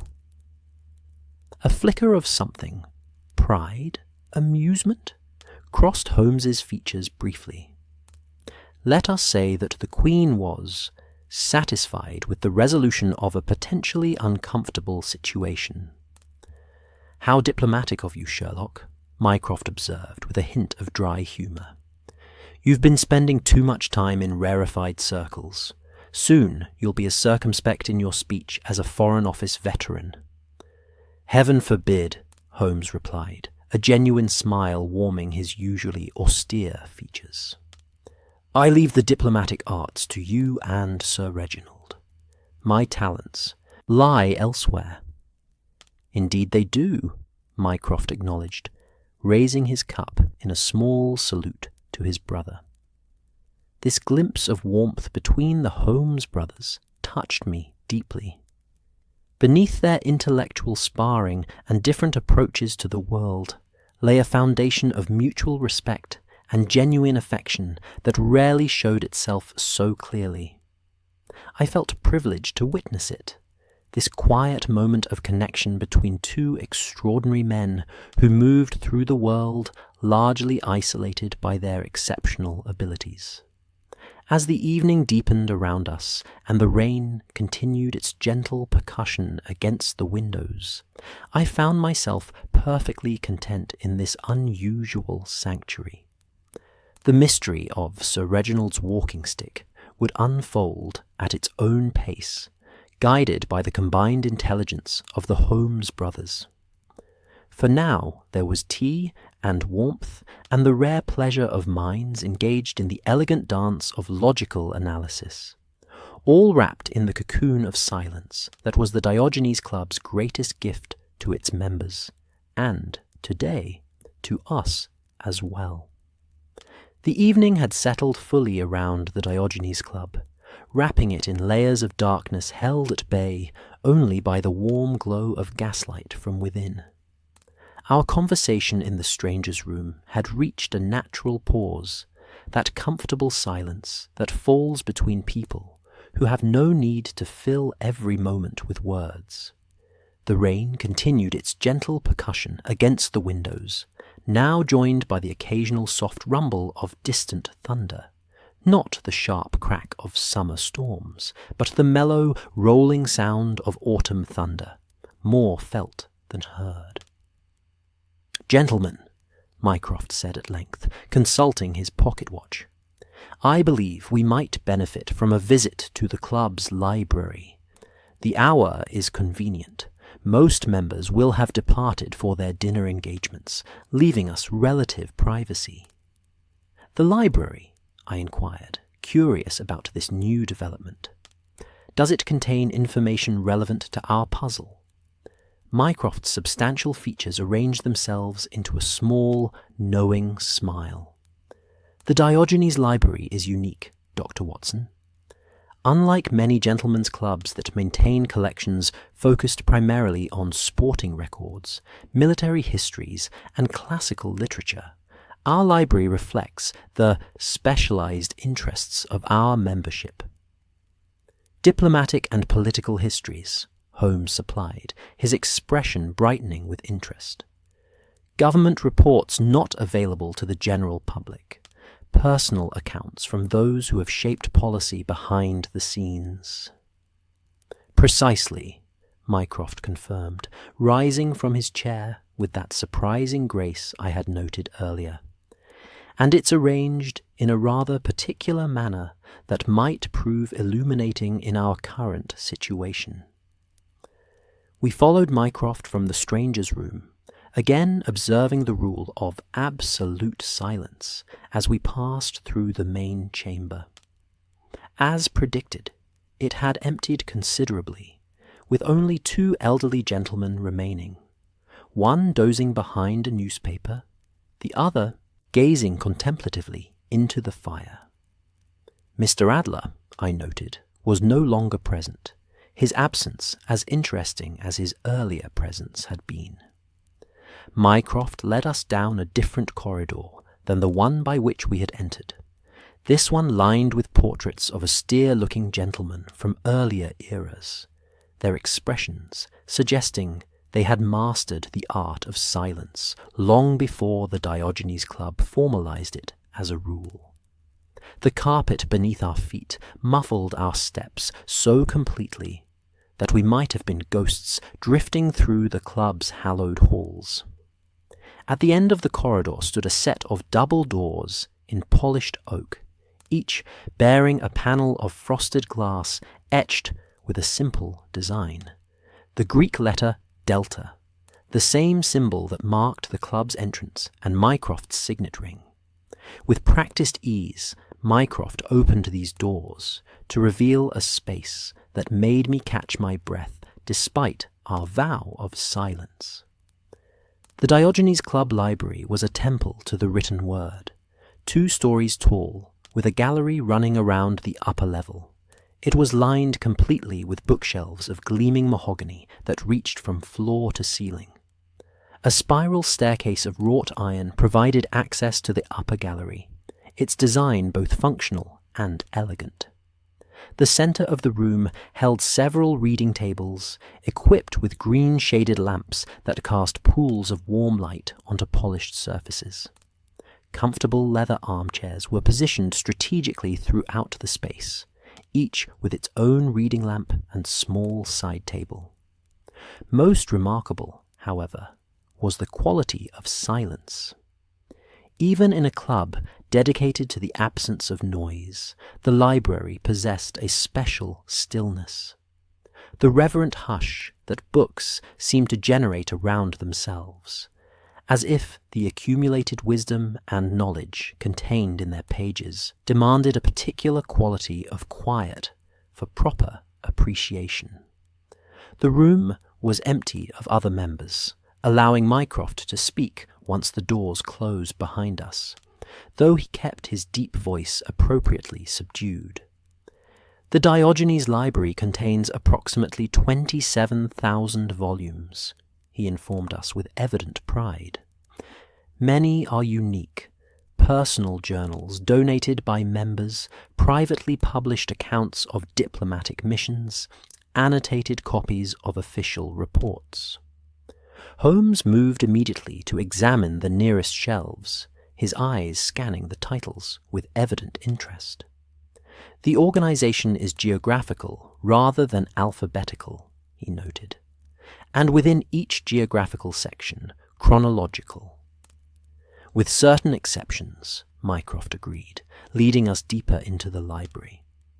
Some subjects demand their own classification system. The Russian collection, for instance, is particularly extensive and arranged according to a system developed by our former member, Lord Sutherland, who served as ambassador to the imperial court for nearly 2 decades. We followed Mycroft to a section near the back of the library, where several shelves were devoted to volumes bound in various shades of deep green and rich burgundy leather. Unlike most of the library, where books stood in neat, orderly rows, these shelves featured volumes arranged at slightly irregular intervals, with small brass bookends shaped like imperial eagles keeping them in place. "This is our Russian collection," Mycroft explained, his voice dropping even lower, as if the books themselves might overhear. Diplomatic histories, personal accounts, cultural analyses, everything pertaining to Anglo-Russian relations over the past century. Holmes ran his fingers lightly along the spines, his touch almost reverent. "And Sir Reginald's area of expertise," he murmured. "Indeed." Mycroft indicated a reading alcove nearby, partially secluded by a carved wooden screen that featured an intricate pattern of intertwined oak leaves. "Sir Reginald favours this spot for his studies. It offers both privacy and a clear view of the library entrance, a habit formed during his years in St. Petersburg, no doubt." I studied the alcove with interest, noting the comfortable armchair with its well-worn leather, the small reading table positioned at precisely the right height for comfortable use, and the excellent quality of light provided by the adjustable brass lamp. It was clearly a space designed for serious, prolonged study rather than casual reading. "Sir Reginald visited this library yesterday?" Holmes inquired, examining the table's surface with his characteristic intensity. "According to Wilkins, yes," Mycroft confirmed.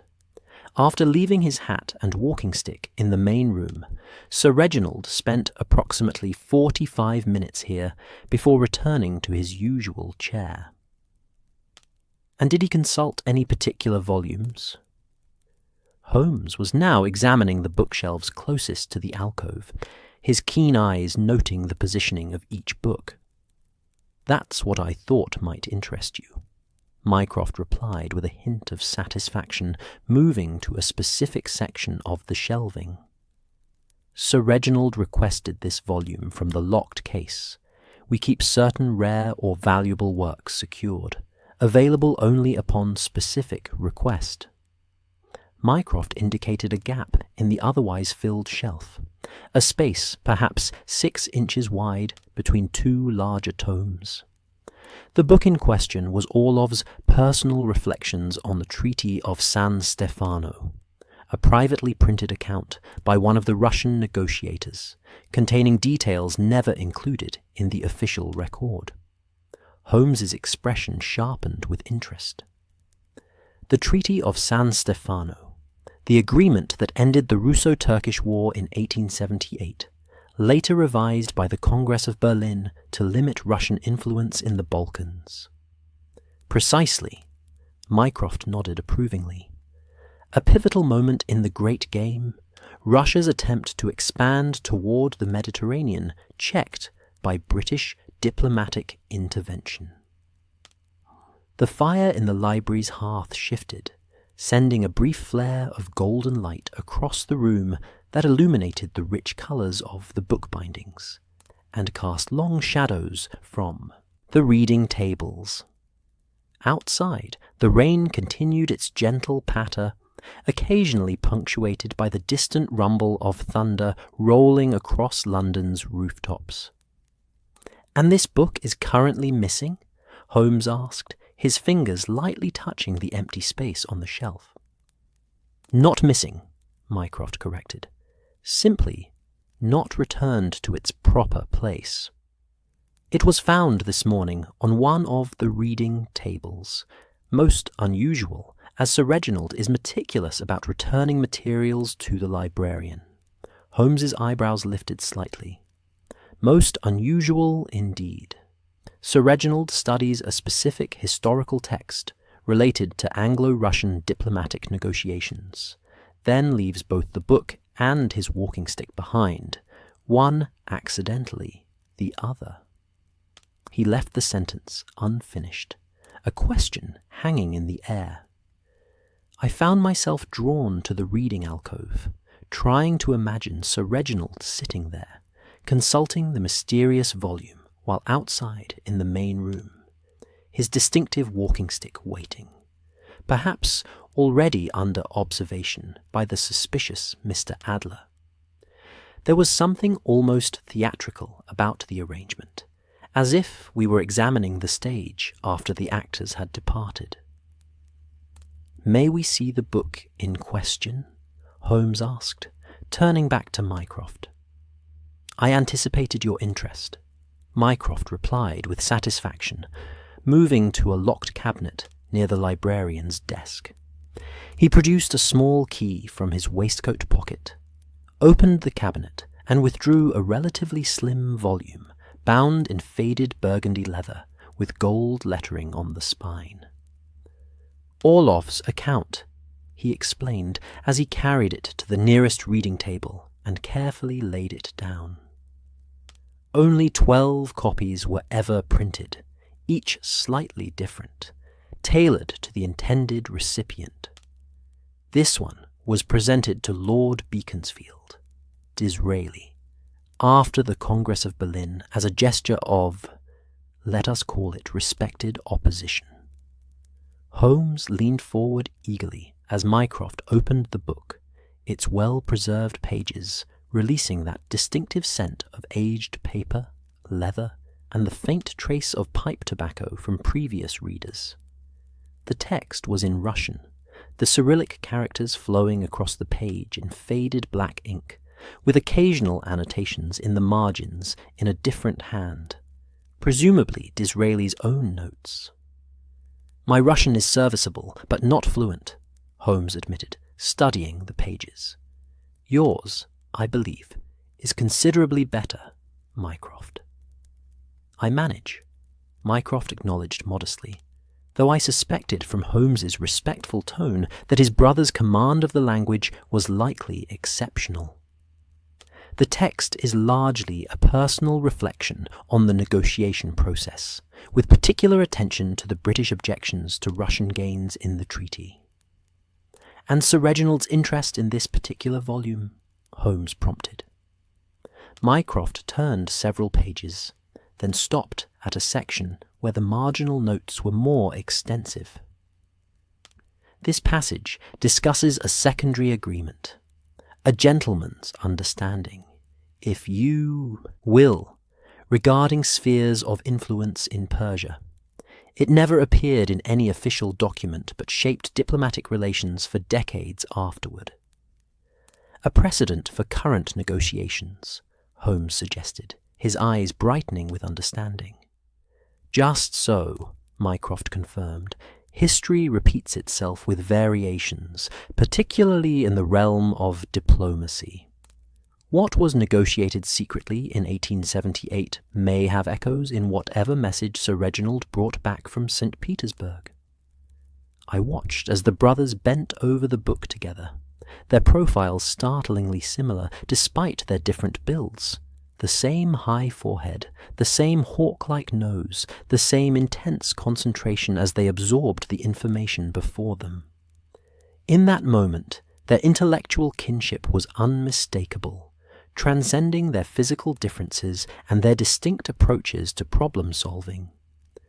The library's peaceful atmosphere enveloped us, the gentle tick of a long case clock in the corner measuring out time in unhurried intervals, the occasional soft pop from the fireplace as a coal settled, the muted drumming of rain against the high windows. It was a perfect environment for thought, for the patient unraveling complex problems without the distractions of the outside world. After several minutes of examining the text, Holmes straightened up with an expression of thoughtful consideration. "I believe I see the connection," he said quietly. Sir Reginald was refreshing his understanding of a historical precedent before delivering the full context of his message from St. Petersburg. The walking stick, with whatever it contains, would provide specific details building upon this historical framework. A reasonable conclusion, Mycroft agreed, carefully closing the book. The question remains, did Sir Reginald leave the book out by accident, distracted perhaps by the discovery that his walking stick was missing? Or was it a deliberate act, a message of sorts to whoever might understand its significance? Or a third possibility, Holmes suggested, his expression thoughtful.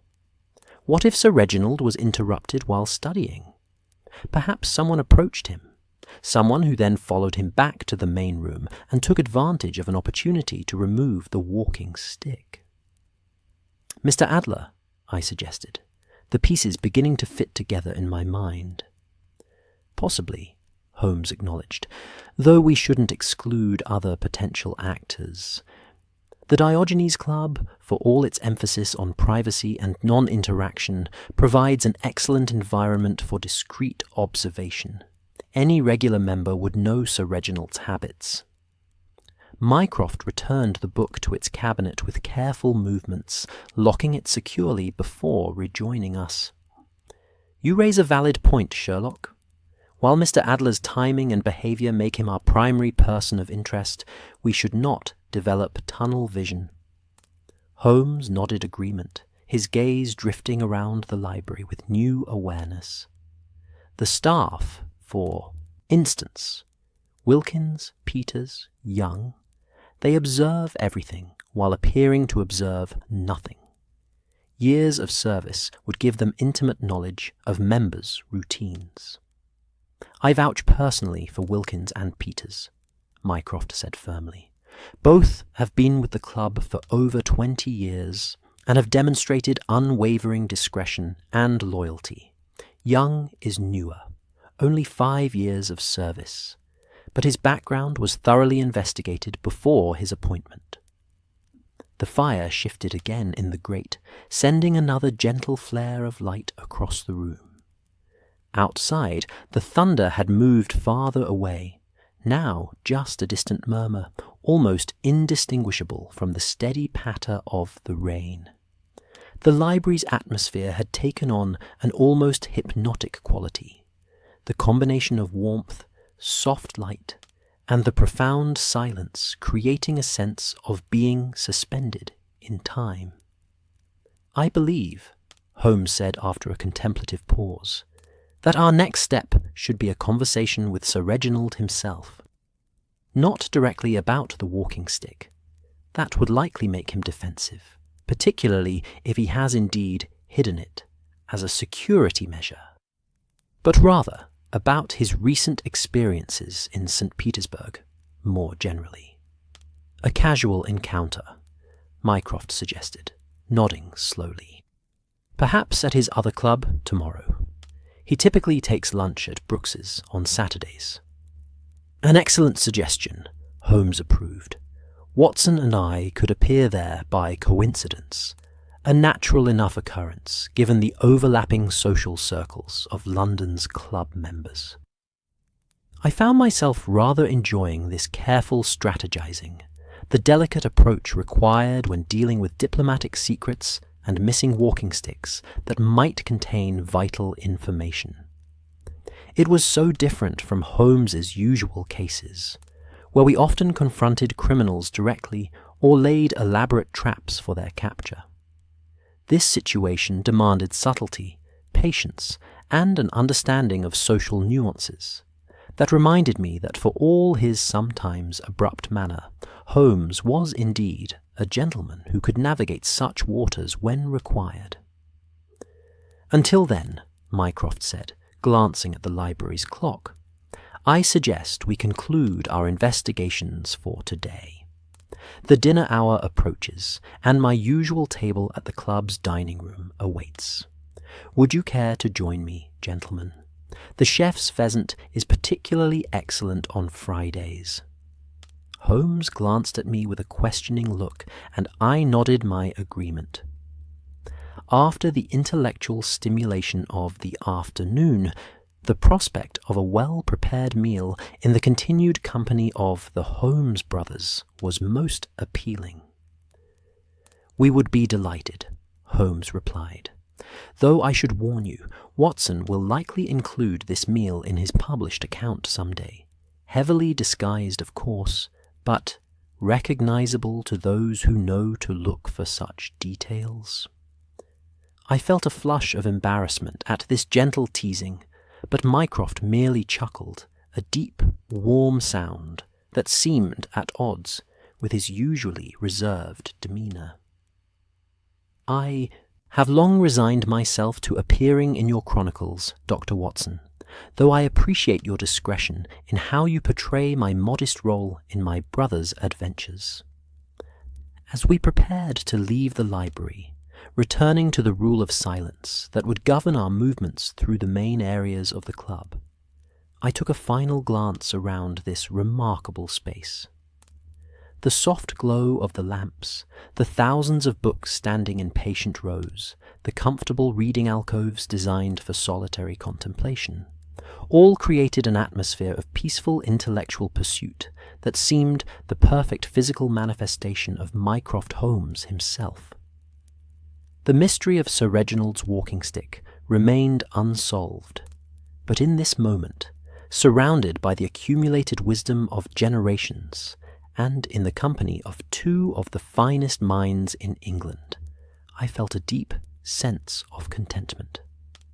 Whatever secrets the stick contained, whatever diplomatic manoeuvres it represented, I was confident that the combined intelligence of the Holmes brothers would unravel the puzzle in due course. For now, there was the promise of an excellent dinner, the continued shelter from the rainy London evening, and the rare pleasure of witnessing the Holmes brothers in their element, a glimpse into a world of refined intellectual engagement that few were privileged to share.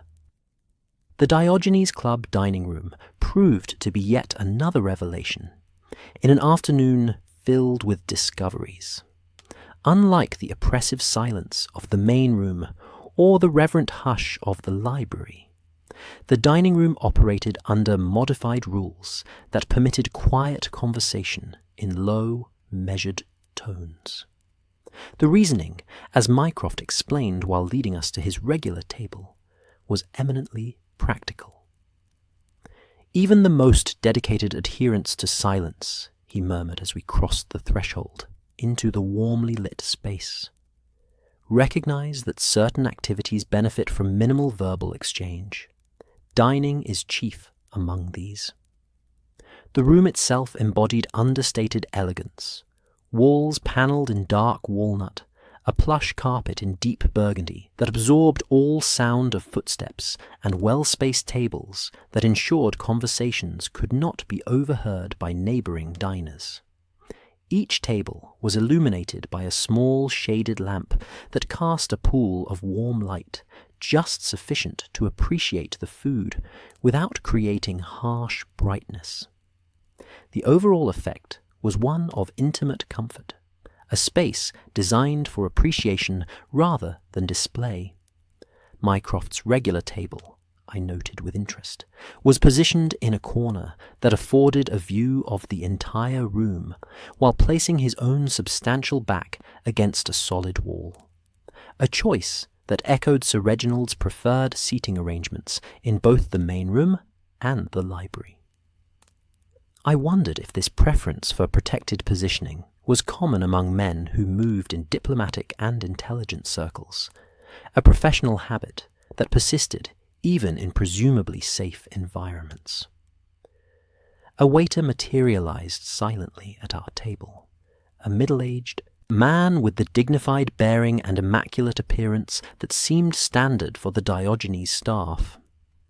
He inclined his head respectfully to Mycroft, who responded with the slightest of nods. "The usual, Mr. Holmes?" the waiter inquired, his voice pitched at precisely the right level to be heard only at our table.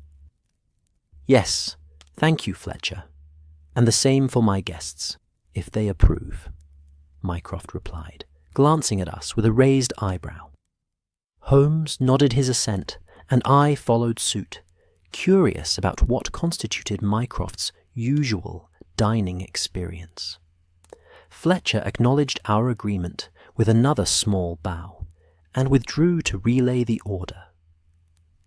"Fletcher has been with the kitchen staff for 17 years, Mycroft informed us once the waiter had departed.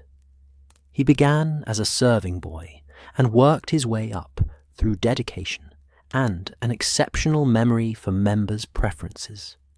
He can recall the favourite dish of even occasional visitors years after their last appearance." "Another observer in a house of observers," Holmes remarked with appreciation. "I imagine the staff here develop remarkable skills of perception, even if they apply them primarily to culinary matters." "Indeed," Mycroft agreed, unfolding his napkin with precise movements, "though their observations often extend beyond food preferences.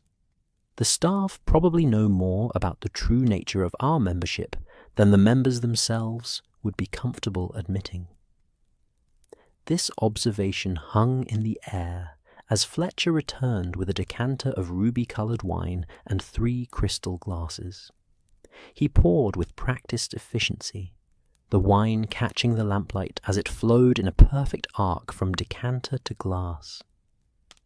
"A Bordeaux from 1878, Mycroft explained once Fletcher had again withdrawn. "The year of the Congress of Berlin, a fitting accompaniment to our earlier investigations." Holmes lifted his glass, examining the wine's colour against the light, before taking a small sip. "Excellent," he pronounced. "Your palate remains impeccable, Mycroft." "One of my few genuine pleasures," Mycroft acknowledged with a small smile. "That, and the intellectual stimulation of problems like our current puzzle."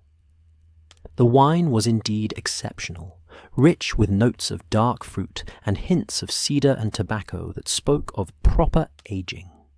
I savoured it slowly, appreciating how the warmth of the dining room and the gentle patter of rain still audible against the windows enhanced the experience. "Speaking of our puzzle," Holmes said, after we had all enjoyed a moment of appreciative silence, "I find myself returning to the question of timing. Why yesterday? If the walking stick contains information vital to diplomatic negotiations, why bring it to the Diogenes Club rather than delivering it directly to its intended recipient?" Mycroft swirled the wine in his glass thoughtfully. "Sir Reginald is a man who values established routines. Deviation from his normal patterns might attract unwanted attention. By maintaining his regular Thursday visit to the club, he presents an image of normalcy while conducting business of a more sensitive nature. Using the very predictability of his habits as cover," Holmes mused. "There's a certain elegant logic to it." Fletcher returned then, accompanied by another waiter bearing covered silver dishes. With choreographed precision, they set the first course before us, a clear consommé with delicate morsels of wild mushroom floating within its amber depths. The aroma was subtle but enticing, suggesting hours of careful preparation to achieve such clarity and depth of flavour. We ate in appreciative silence for several minutes, the excellence of the soup demanding full attention. The dining room had filled gradually during our conversation, now hosting perhaps a dozen other members seated individually or in pairs, each maintaining the hushed atmosphere that seemed to define all activities within the Diogenes Club. "I observe," Holmes said eventually, his voice low enough that only we could hear, "that several members take particular interest in our table. Not overtly, of course, but with the peripheral awareness that suggests curiosity." Mycroft nodded slightly, his expression unsurprised. My dining habits are as regular as my other routines. I typically dine alone at this table every evening. The presence of guests, especially my brother, whose resemblance to me is notable despite our different physiques, would naturally attract attention. Is it possible, I ventured, keeping my own voice appropriately subdued, that our presence here might alert whoever took Sir Reginald's walking stick that an investigation is underway? Almost certainly, Mycroft replied with a small smile that suggested this was not a concern, but rather an anticipated outcome. In fact, I would be disappointed if it did not. Holmes's eyes gleamed with understanding. A deliberate signal. You're applying pressure, hoping to provoke a reaction. Gently, Mycroft confirmed. The Diogenes operates on subtlety. The mere fact that I have brought visitors, breaking my own long-standing habits, and that one of those visitors is my brother, known for his involvement in matters of significance, sends a clear message to anyone with the wit to read it.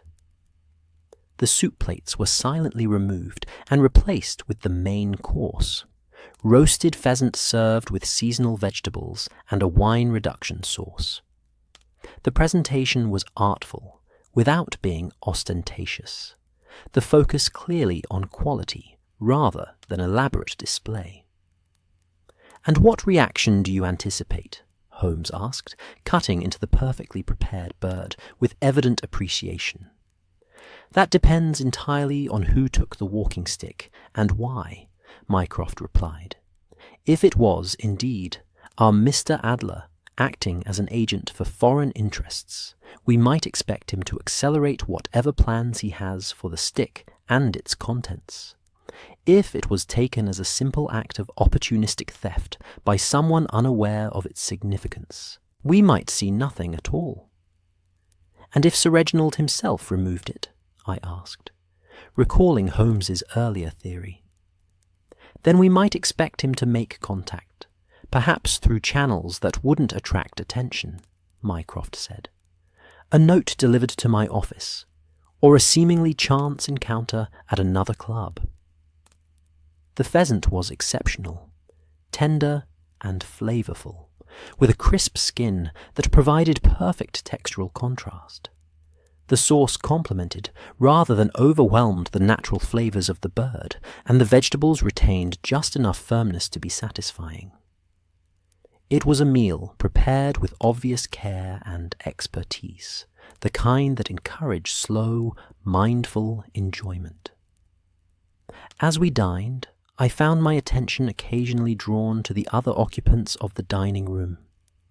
They were, to my medical eye, a study in controlled physicality, men who moved with deliberate precision, who moderated every gesture and expression to maintain the club's atmosphere of restrained dignity.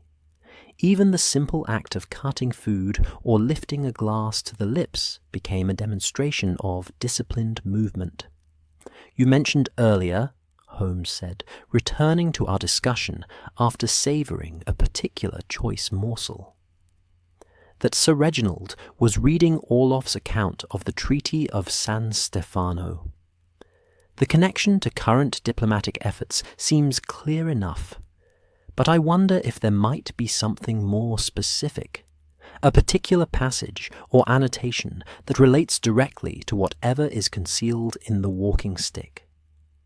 Mycroft dabbed at his lips with his napkin, considering the question. "A thought worth pursuing. With your permission, I might have another look at the volume tomorrow, paying particular attention to Disraeli's marginalia. His notes often captured subtleties that the main text overlooked." "I would appreciate that," Holmes agreed. "Sometimes the key to understanding the present lies in these historical echoes." "Speaking of echoes," Mycroft said, his tone shifting slightly, "I've been meaning to ask about your recent monograph on the distinct ash of various paper types. A fascinating piece of research, Sherlock, with potential applications beyond criminal investigation. I watched with interest as Holmes's expression brightened at this reference to his published work. A scholarly paper he had completed just last month on how different types of paper produce distinctive ash patterns when burned, allowing for identification even after apparent destruction. "You've read it, then?" Holmes asked, a note of genuine pleasure in his voice. "With great interest," Mycroft confirmed. "Your methodology was particularly elegant, especially your use of microscopic examination to identify manufacturing markers in the ash residue. What followed was a technical discussion between the brothers that, while largely beyond my understanding, revealed another dimension of their relationship. Here was none of the subtle competition that had characterized their earlier exchanges about the missing walking stick. Instead, there was genuine intellectual engagement, each building on the other's observations with evident enjoyment. I found myself content to listen, appreciating this rare glimpse of the Holmes brothers not as rivals, but as collaborative thinkers. Their minds worked differently, Mycroft taking a broader, more systemic view, while Sherlock focused on specific, tangible details. But when united in pursuit of a shared intellectual interest, they complemented each other remarkably. The main course gave way to dessert, a simple but perfect crème caramel that managed to be both light and satisfying. Coffee followed, served in delicate porcelain cups that released wisps of fragrant steam into the warm air of the dining room. "I've been considering your suggestion about approaching Sir Reginald at Brooks's tomorrow," Holmes said, returning to our original problem as he added a single lump of sugar to his coffee. "While I believe it has merit, I wonder if a more direct approach might serve us better, given the diplomatic sensitivities involved." Mycroft raised an eyebrow. "What do you propose?" "A note from you," Holmes suggested, not mentioning the walking stick specifically, but requesting his insights on certain historical parallels between the Congress of Berlin and current negotiations. It would be natural coming from you, given your position, and might prompt him to reveal something about the stick's significance without directly addressing its disappearance. Mycroft considered this, his large fingers tapping lightly on the table, in a rhythm that reminded me of Holmes's own habit when deep in thought. "A reasonable approach," he acknowledged. "Sir Reginald respects intellectual engagement. A scholarly inquiry might indeed elicit more information than a seemingly chance encounter.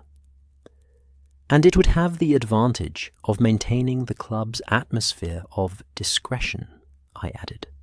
"No public conversations that might be overheard." "Well reasoned, Dr. Watson," Mycroft approved. "The Diogenes values discretion above all things, save perhaps silence itself." Outside, the rain had finally begun to ease, though occasional droplets still pattered against the windows like hesitant afterthoughts. The dining room had taken on a dreamlike quality in the soft lamplight, the hushed conversations around us creating a gentle background murmur, not unlike the sound of distant waves on a shore. "There is one other possibility we should consider," Holmes said, his voice dropping even lower than before. "The walking stick might not have been taken at all." Mycroft's eyebrows lifted slightly. "Explain." "Consider this," Holmes continued, leaning forward slightly. "Sir Reginald places his stick in the stand upon arrival, as is his habit. Later, preparing to leave, he finds it missing. But what if the stick was never in the stand to begin with? What if he only believed he had placed it there, when, in fact, he had left it elsewhere? Perhaps in the umbrella stand at his other club, or in a cab. A simple case of absent-mindedness, I suggested, though the idea seemed at odds with the methodical character that had been described to us. Not absent-mindedness, Holmes corrected. Misdirection. What if Sir Reginald deliberately created the impression that the stick had been stolen from the Diogenes, knowing that such an event would trigger certain protocols and alerts within diplomatic circles? Mycroft's expression shifted subtly as he absorbed this theory, his eyes taking on the distant look I had seen in Holmes, when a new pattern emerged from seemingly unconnected facts. A false flag operation, he murmured. Ingenious, if true. It would serve multiple purposes: testing security protocols, identifying potential adversaries through their reactions, and perhaps most importantly, creating uncertainty about whether the information contained in the stick had been compromised. Precisely, Holmes agreed, a note of satisfaction in his voice. The apparent theft becomes more valuable than the stick itself, diplomatically speaking. I found myself once again impressed by the layers of strategy and counter-strategy that apparently characterized the world in which Sir Reginald, and, by extension, Mycroft operated. It was so different from the straightforward criminal cases that typically occupied Holmes's attention. A realm where perception and reality were deliberately blurred, where actions were designed to create specific impressions rather than achieve obvious goals. If your theory is correct, Mycroft said thoughtfully, then our Mr. Adler becomes even more interesting. Is he a genuine foreign agent who happened to be in place when this false theft occurred? Or is he part of the orchestration, perhaps even working for our own interests rather than against them? The layers multiply, Holmes acknowledged, a glint of intellectual excitement in his eyes, which makes our task both more complex and more intriguing. The evening had deepened around us, the dining room gradually emptying as members concluded their meals and departed for their homes or other engagements. Our corner remained a small island of quiet conversation, the three of us connected by the shared puzzle and the rare pleasure of minds engaged in worthy intellectual exercise. "Gentlemen," Mycroft said eventually, glancing at his pocket watch, "it grows late, and I suspect the rain has finally ceased. Shall we consider our next steps and reconvene tomorrow? I can have a note delivered to Sir Reginald first thing in the morning, perhaps suggesting a private meeting here at the club." Holmes nodded his agreement. "An excellent plan. Watson and I can continue our observations, particularly regarding the mysterious Mr. Adler, should he make an appearance tomorrow." As we prepared to take our leave of the Diogenes Club, I found myself reluctant to break the spell of this unusual afternoon and evening.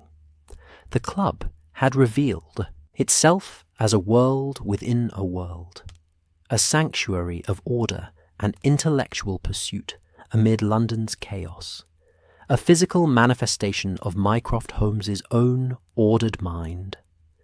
The mystery of Sir Reginald's walking stick, whether genuinely stolen or strategically misplaced, had provided a rare opportunity to witness the Holmes brothers working in intellectual harmony rather than rivalry.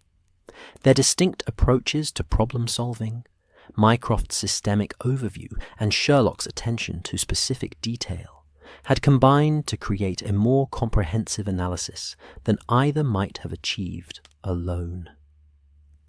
As we stood in the entrance hall, waiting for our coats to be brought, I noticed a subtle exchange between the brothers, a glance that conveyed mutual respect, and perhaps a touch of that fraternal affection that typically remained deeply buried beneath their formal exteriors. For all their differences and occasional competitive sparring, there was a fundamental connection between them that transcended ordinary sibling relationships. A shared experience of moving through the world with minds that processed it differently than others. The rain had indeed stopped, leaving London washed clean and gleaming under the gas lamps. The fog had thinned to a light mist that softened the hard edges of buildings and created halos around the street lights. The air was cool and fresh, carrying the complex sense of wet stone, damp earth from nearby park gardens, and the ever-present undertone of coal smoke that defined London's atmosphere. We parted from Mycroft with brief but cordial farewells, the elder Holmes returning to the club's interior while Sherlock and I set off toward Baker Street. The mystery remained unsolved, the walking stick still missing, but the day had yielded rich rewards nonetheless, new insights, new theories, and a deeper understanding of the complex world where diplomacy, intelligence, and family dynamics intersected in unexpected ways. The following morning dawned with that particular clarity that often follows a night of steady rain. London washed clean, if only temporarily, of its customary layer of grime and coal dust. The sky had cleared to a pale autumn blue, and when Holmes and I set out for the Diogenes Club shortly before noon, the streets gleamed in the gentle sunlight, puddles reflecting the season's golden light like scattered mirrors. "A remarkable transformation from yesterday," I commented, as our cab made its way through the Saturday traffic, considerably lighter than the weekday bustle. Holmes, who had been unusually contemplative during our morning preparations, nodded absently. "Weather and diplomacy share certain characteristics," he observed after a moment. "Both can shift from turbulence to tranquility with surprising speed, and both require careful reading of atmospheric conditions to navigate successfully." I smiled at the comparison, recognizing in it Holmes's lingering preoccupation with Sir Reginald's missing walking stick, and its diplomatic implications. Since our dinner with Mycroft the previous evening, Holmes had been quiet, smoking his pipe by the fire well into the night while I retired to bed. Judging by the energy in his movements this morning and the clarity in his grey eyes, his extended contemplation had yielded results.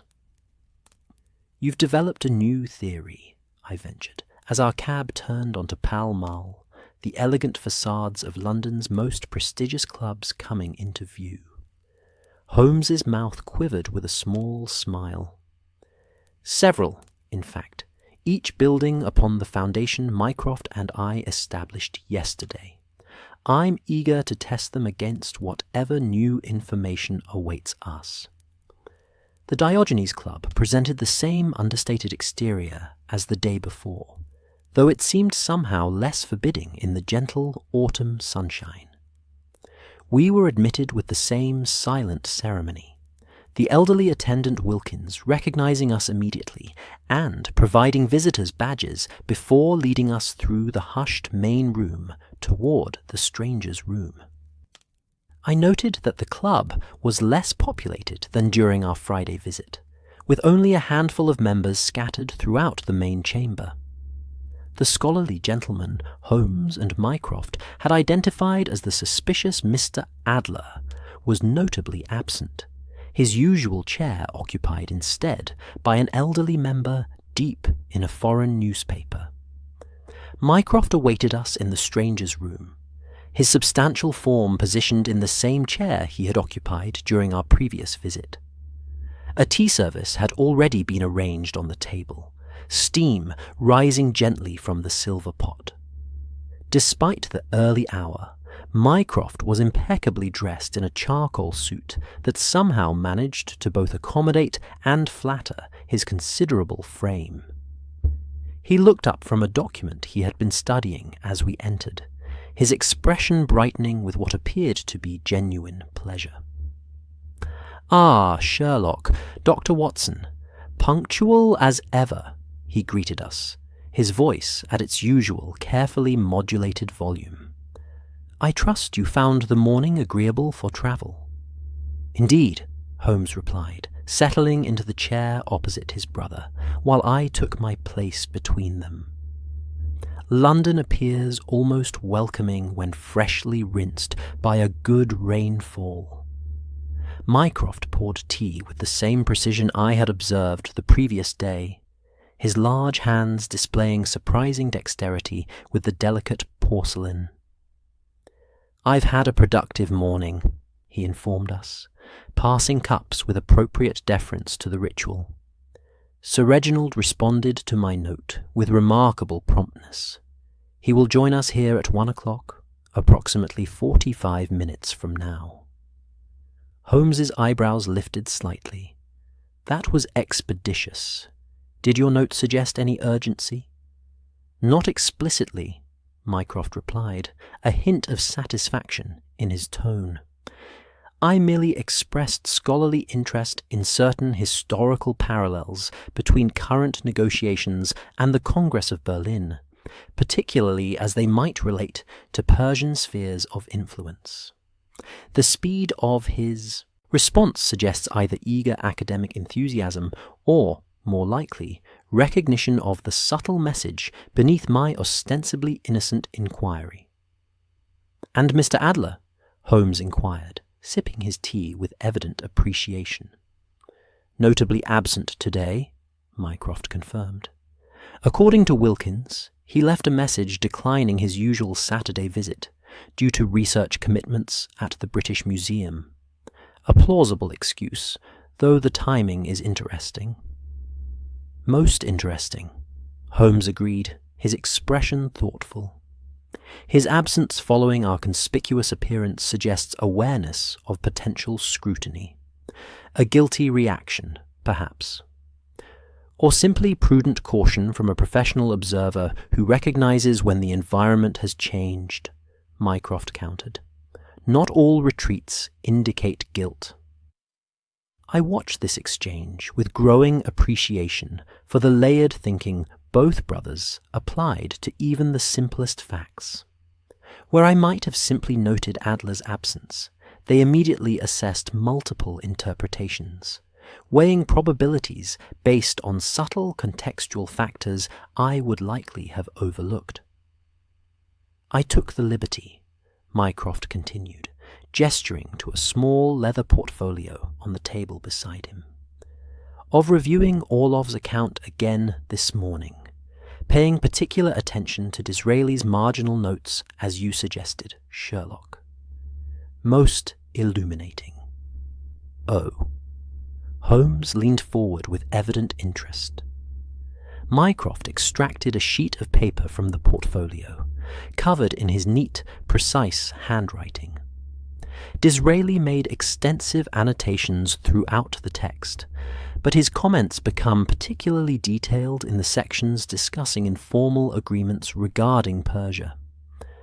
What caught my attention was this notation beside Orlov's description of a particular negotiating tactic. He passed the paper to Holmes, who studied it intently. Disraeli writes, "The wolf reveals its teeth only when the bear shows its claws," a metaphorical reference to British responses to Russian aggression. "Precisely," Mycroft nodded. "And there are multiple references to the wolf throughout his notes, always in the context of British diplomatic countermeasures to Russian expansion. It seems the wolf imagery predates Sir Reginald's walking stick by several decades. An established symbolic tradition within certain diplomatic circles," Holmes mused, passing the notes to me. "The wolf's head on the walking stick is not merely decorative or a personal choice, but a deliberate connection to this historical precedent." I examined Mycroft's careful transcription of Disraeli's comments, struck by how diplomatic communications seem to operate in layers of meaning, with symbols and historical references creating a language intelligible only to the initiated. It reminded me of medical shorthand, where simple notations conveyed complex meanings to trained physicians while remaining opaque to patients.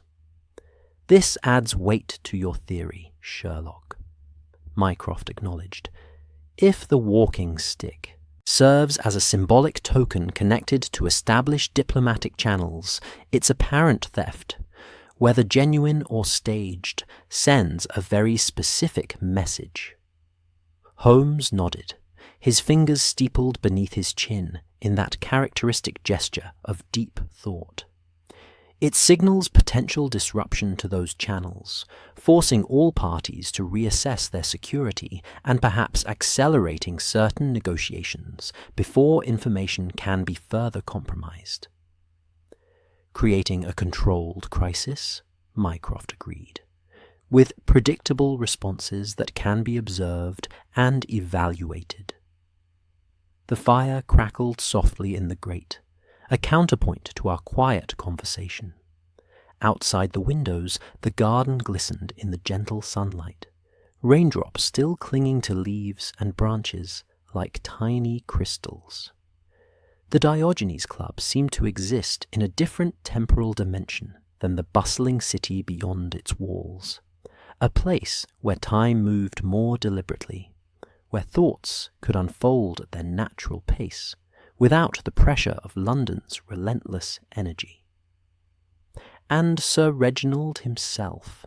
I asked, returning the notes to Mycroft.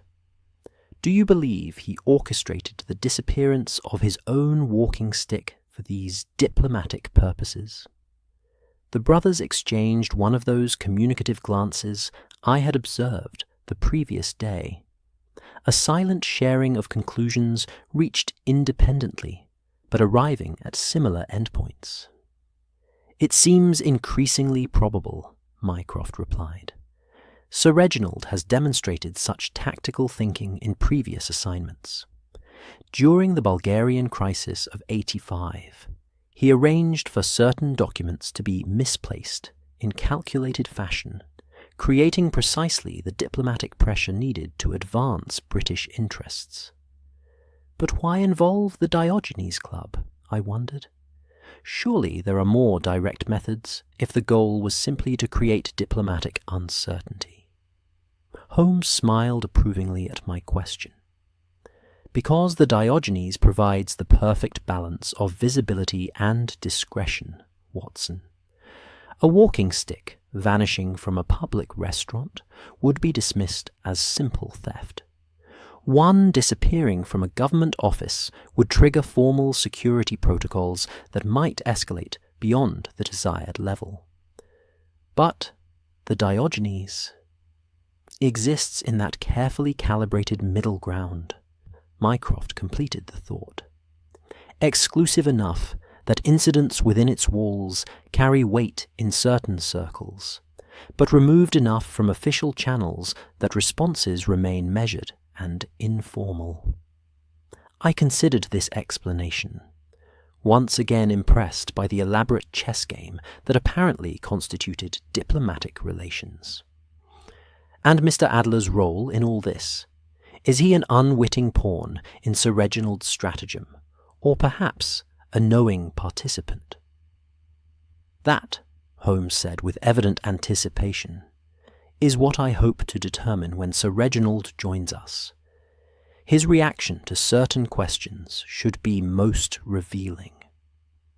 The remainder of our wait passed in comfortable conversation, the brothers shifting from the diplomatic puzzle at hand to more general topics, recent developments in criminology that interested them both, a new monograph on linguistic patterns in coded communications that Mycroft had recently read, observations about the changing character of certain London neighbourhoods. I contributed occasionally, but was content primarily to listen, enjoying this rare opportunity to observe the Holmes brothers in relaxed intellectual exchange.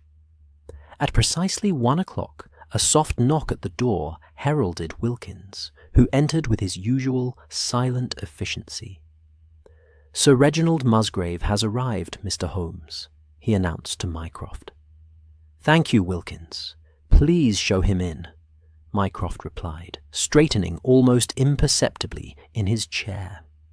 A moment later, the door opened again to admit a tall, slender gentleman of perhaps 50 years, with the erect posture and measured movements of someone accustomed to formal diplomatic settings.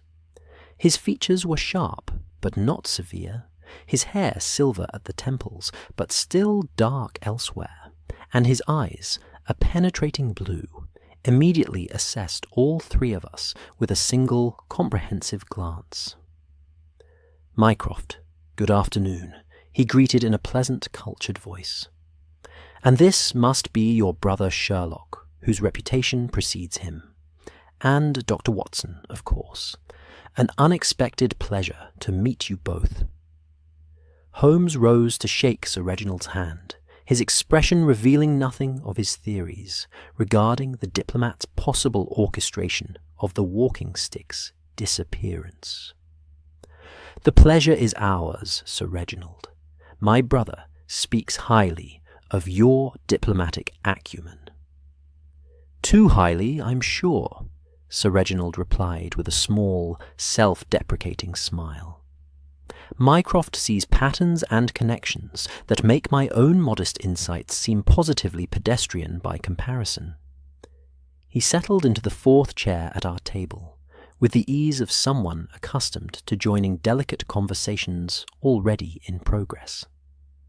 Wilkins appeared silently with an additional teacup, poured for Sir Reginald, and withdrew with that same unobtrusive efficiency that seemed to define all the Diogenes staff. "I was intrigued by your note, Mycroft," Sir Reginald continued, adding a thin slice of lemon to his tea. "The parallels between the Berlin Congress and our current situation with the Russians are indeed striking, though not widely appreciated outside certain specialized circles." "History rhymes rather than repeats," Mycroft offered, "though in the case of Anglo-Russian relations, certain themes persist with remarkable consistency." "Indeed they do," Sir Reginald agreed, his gaze drifting momentarily toward the window and the sunlit garden beyond. "The bear and the wolf circle each other through centuries, their dance evolving in form but not in essential character." I noted his casual use of the same animal symbolism we had discussed earlier, confirming his familiarity with this diplomatic shorthand.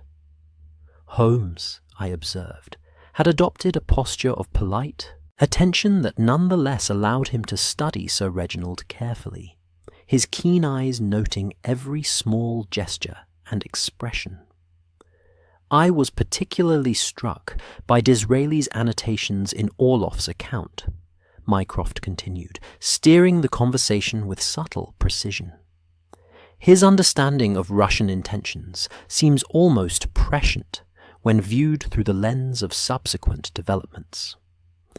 Disraeli possessed remarkable insight, Sir Reginald acknowledged. He recognized that behind Russia's territorial ambitions lay a deeper quest for warm water ports and secure trade routes, concerns that continue to drive their policy in the region today. The conversation proceeded in this scholarly vein for several minutes, the two diplomats discussing historical precedents and their modern echoes, while Holmes and I listened attentively. To a casual observer, it would have appeared to be nothing more than an intellectual discussion between well-informed gentlemen. Yet, I was increasingly aware of the undercurrents, the careful selection of examples, the pointed historical references, the occasional meaningful pause that suggested communication occurring at levels beyond the merely verbal. It was Holmes who finally shifted the conversation toward the missing walking stick, though he did so with characteristic indirection. I understand you've recently returned from St. Petersburg, Sir Reginald. I've always been fascinated by Russian craftsmanship, particularly their silver work. My brother mentioned you might have acquired some interesting examples during your posting there. Sir Reginald's expression showed only mild interest, though I thought I detected a flicker of something more calculated in his eyes. Indeed, Mr. Holmes, the Russians maintain remarkable traditions in metalwork. I did acquire several small pieces, including a rather distinctive walking stick with a silver wolf's head handle. Ornate by English standards, perhaps, but quite restrained for Russian tastes. "It sounds like a conversation piece," Holmes remarked casually. "It has certainly generated conversation recently," Sir Reginald replied, with a small smile that seemed to acknowledge the unspoken question, though not for its aesthetic qualities. There was a brief silence as the implication hung in the air. Sir Reginald was openly acknowledging awareness of our interest in the walking stick's disappearance. The pretense of casual conversation had been gracefully, but definitively, set aside. "Its disappearance from the club has caused some concern," Mycroft stated, matching Sir Reginald's directness. "As it was intended to," Sir Reginald responded, setting down his teacup with deliberate precision. Holmes leaned forward slightly. "Then, you arranged its disappearance yourself?" "Not exactly," Sir Reginald replied, his expression thoughtful. "I arranged for the possibility of its disappearance. Whether that possibility would be realized depended on factors beyond my control, specifically whether certain interested parties were monitoring my movements as closely as we suspected." "Mr. Adler," Holmes suggested. Sir Reginald inclined his head slightly. "Among others, potentially. The walking stick is genuine, as is the information it contains. I did indeed place it in the stand upon my arrival Thursday, fully aware of its significance and the eyes that might be watching." "A calculated risk," Mycroft observed. "A necessary test," Sir Reginald corrected gently. "We needed to confirm the extent of Russian intelligence penetration into certain London circles, particularly following the recent changes in their diplomatic corps. The walking stick provided an ideal opportunity, significant enough to attract attention, but not so vital as to create genuine diplomatic damage if intercepted. I found myself both impressed and slightly disturbed by the cold calculation this represented, using an actual diplomatic token as bait, allowing it to be stolen to reveal the identity and methods of foreign agents. It seemed a dangerous game, even if played by experienced hands. "And the results of your test?" Holmes inquired. Sir Reginald smiled thinly. "Most informative. Mr. Adler's hasty departure from his museum research position this morning suggests our Russian friends recognized the trap rather belatedly. His handler, a cultural attaché at their embassy, has suddenly developed an urgent need to return to St. Petersburg for family reasons. So the walking stick served its purpose," Mycroft concluded. "Indeed," Sir Reginald confirmed. "Though I confess I rather miss it. It was a handsome piece, diplomatic functions aside." The garden outside the window had shifted with the advancing afternoon, shadows lengthening and light taking on the golden quality that characterizes autumn days.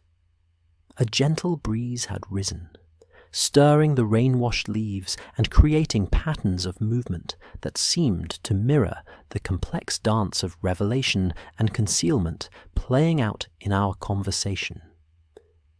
"There is one detail that continues to intrigue me," Holmes said after a thoughtful pause.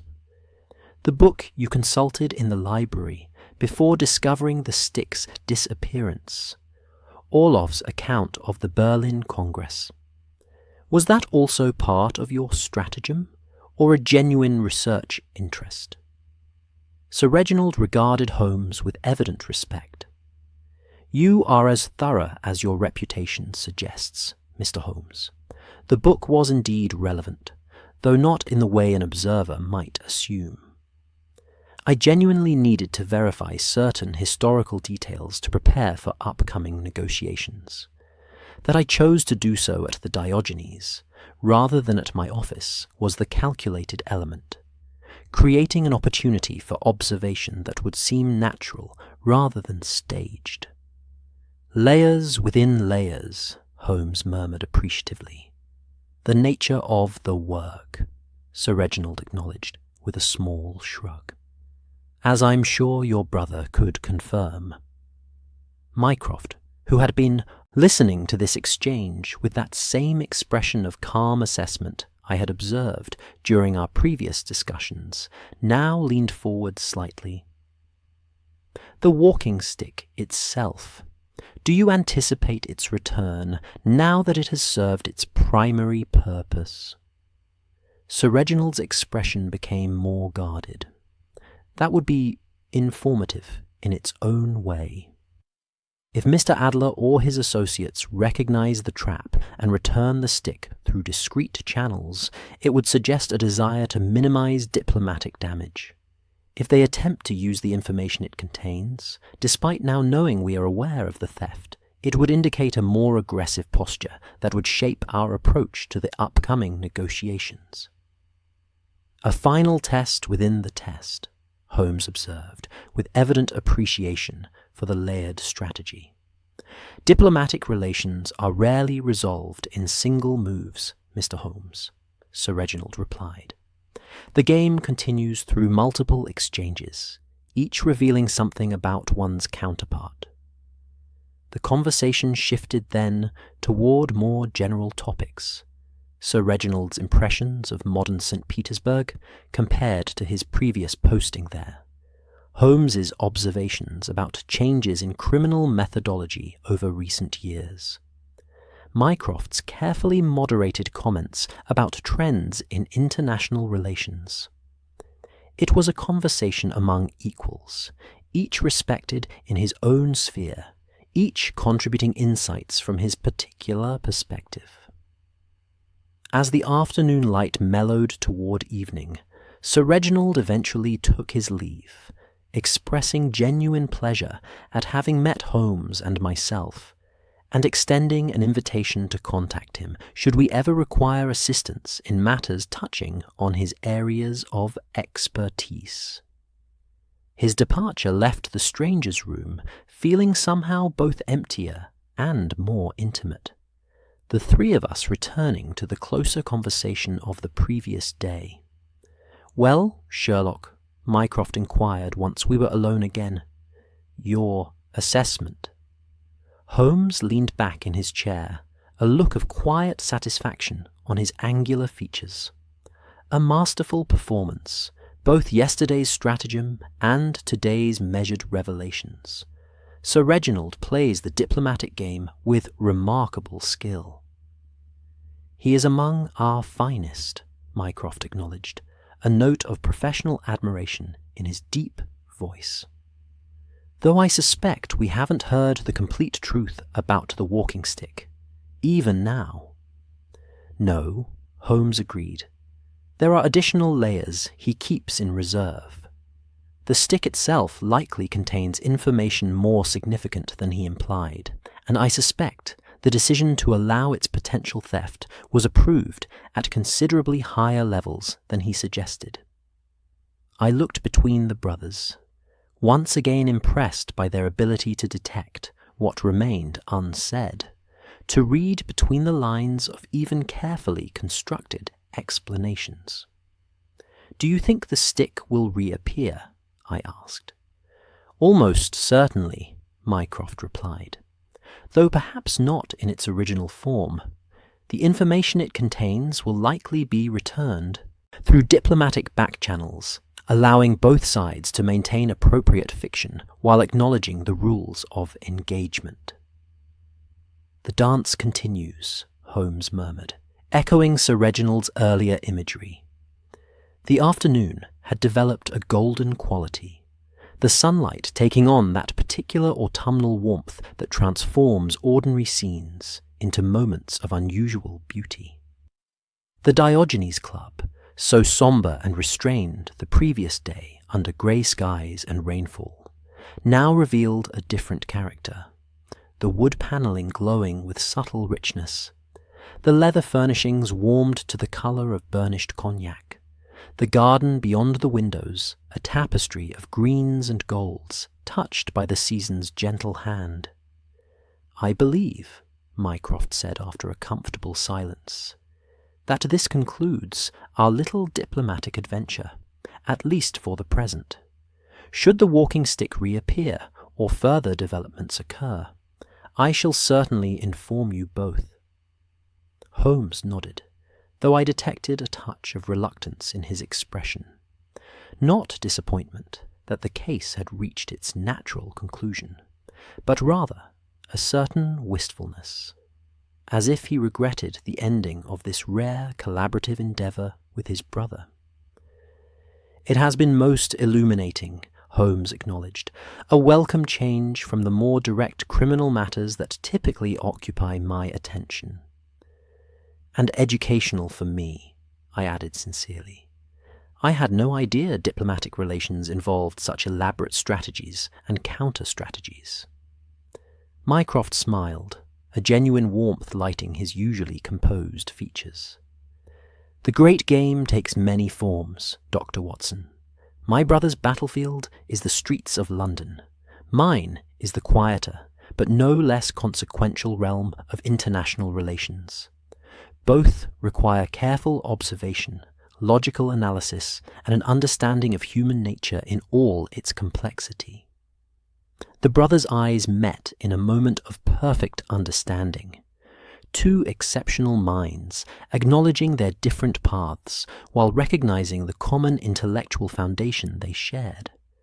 It was, perhaps, the closest they came to expressing the deep connection that lay beneath their often reserved exteriors.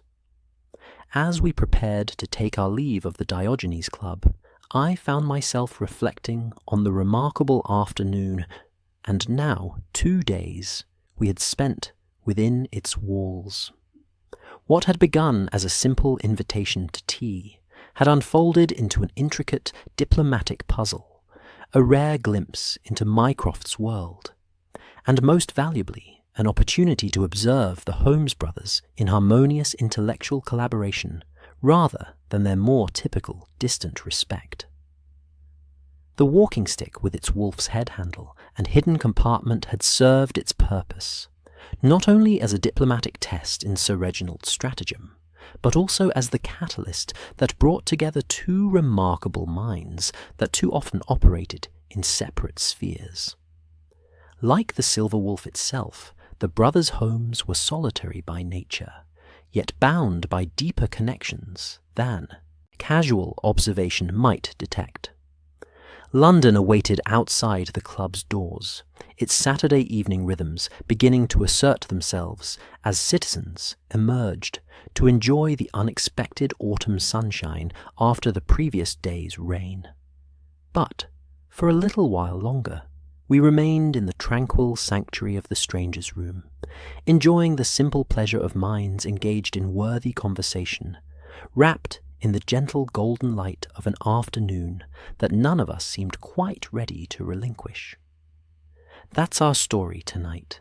Are you drifting off beneath the silver skies of Reykjavik, the soft glow of Tokyo, the ocean breeze of Honolulu, or the moonlit calm of Rome? If this tale brought you peace, like the episode and subscribe for more nights like this. Let the night cradle you. Let your dreams drift beyond the edges of the world. Sleep gently now, wherever you are in this wide and wondrous world.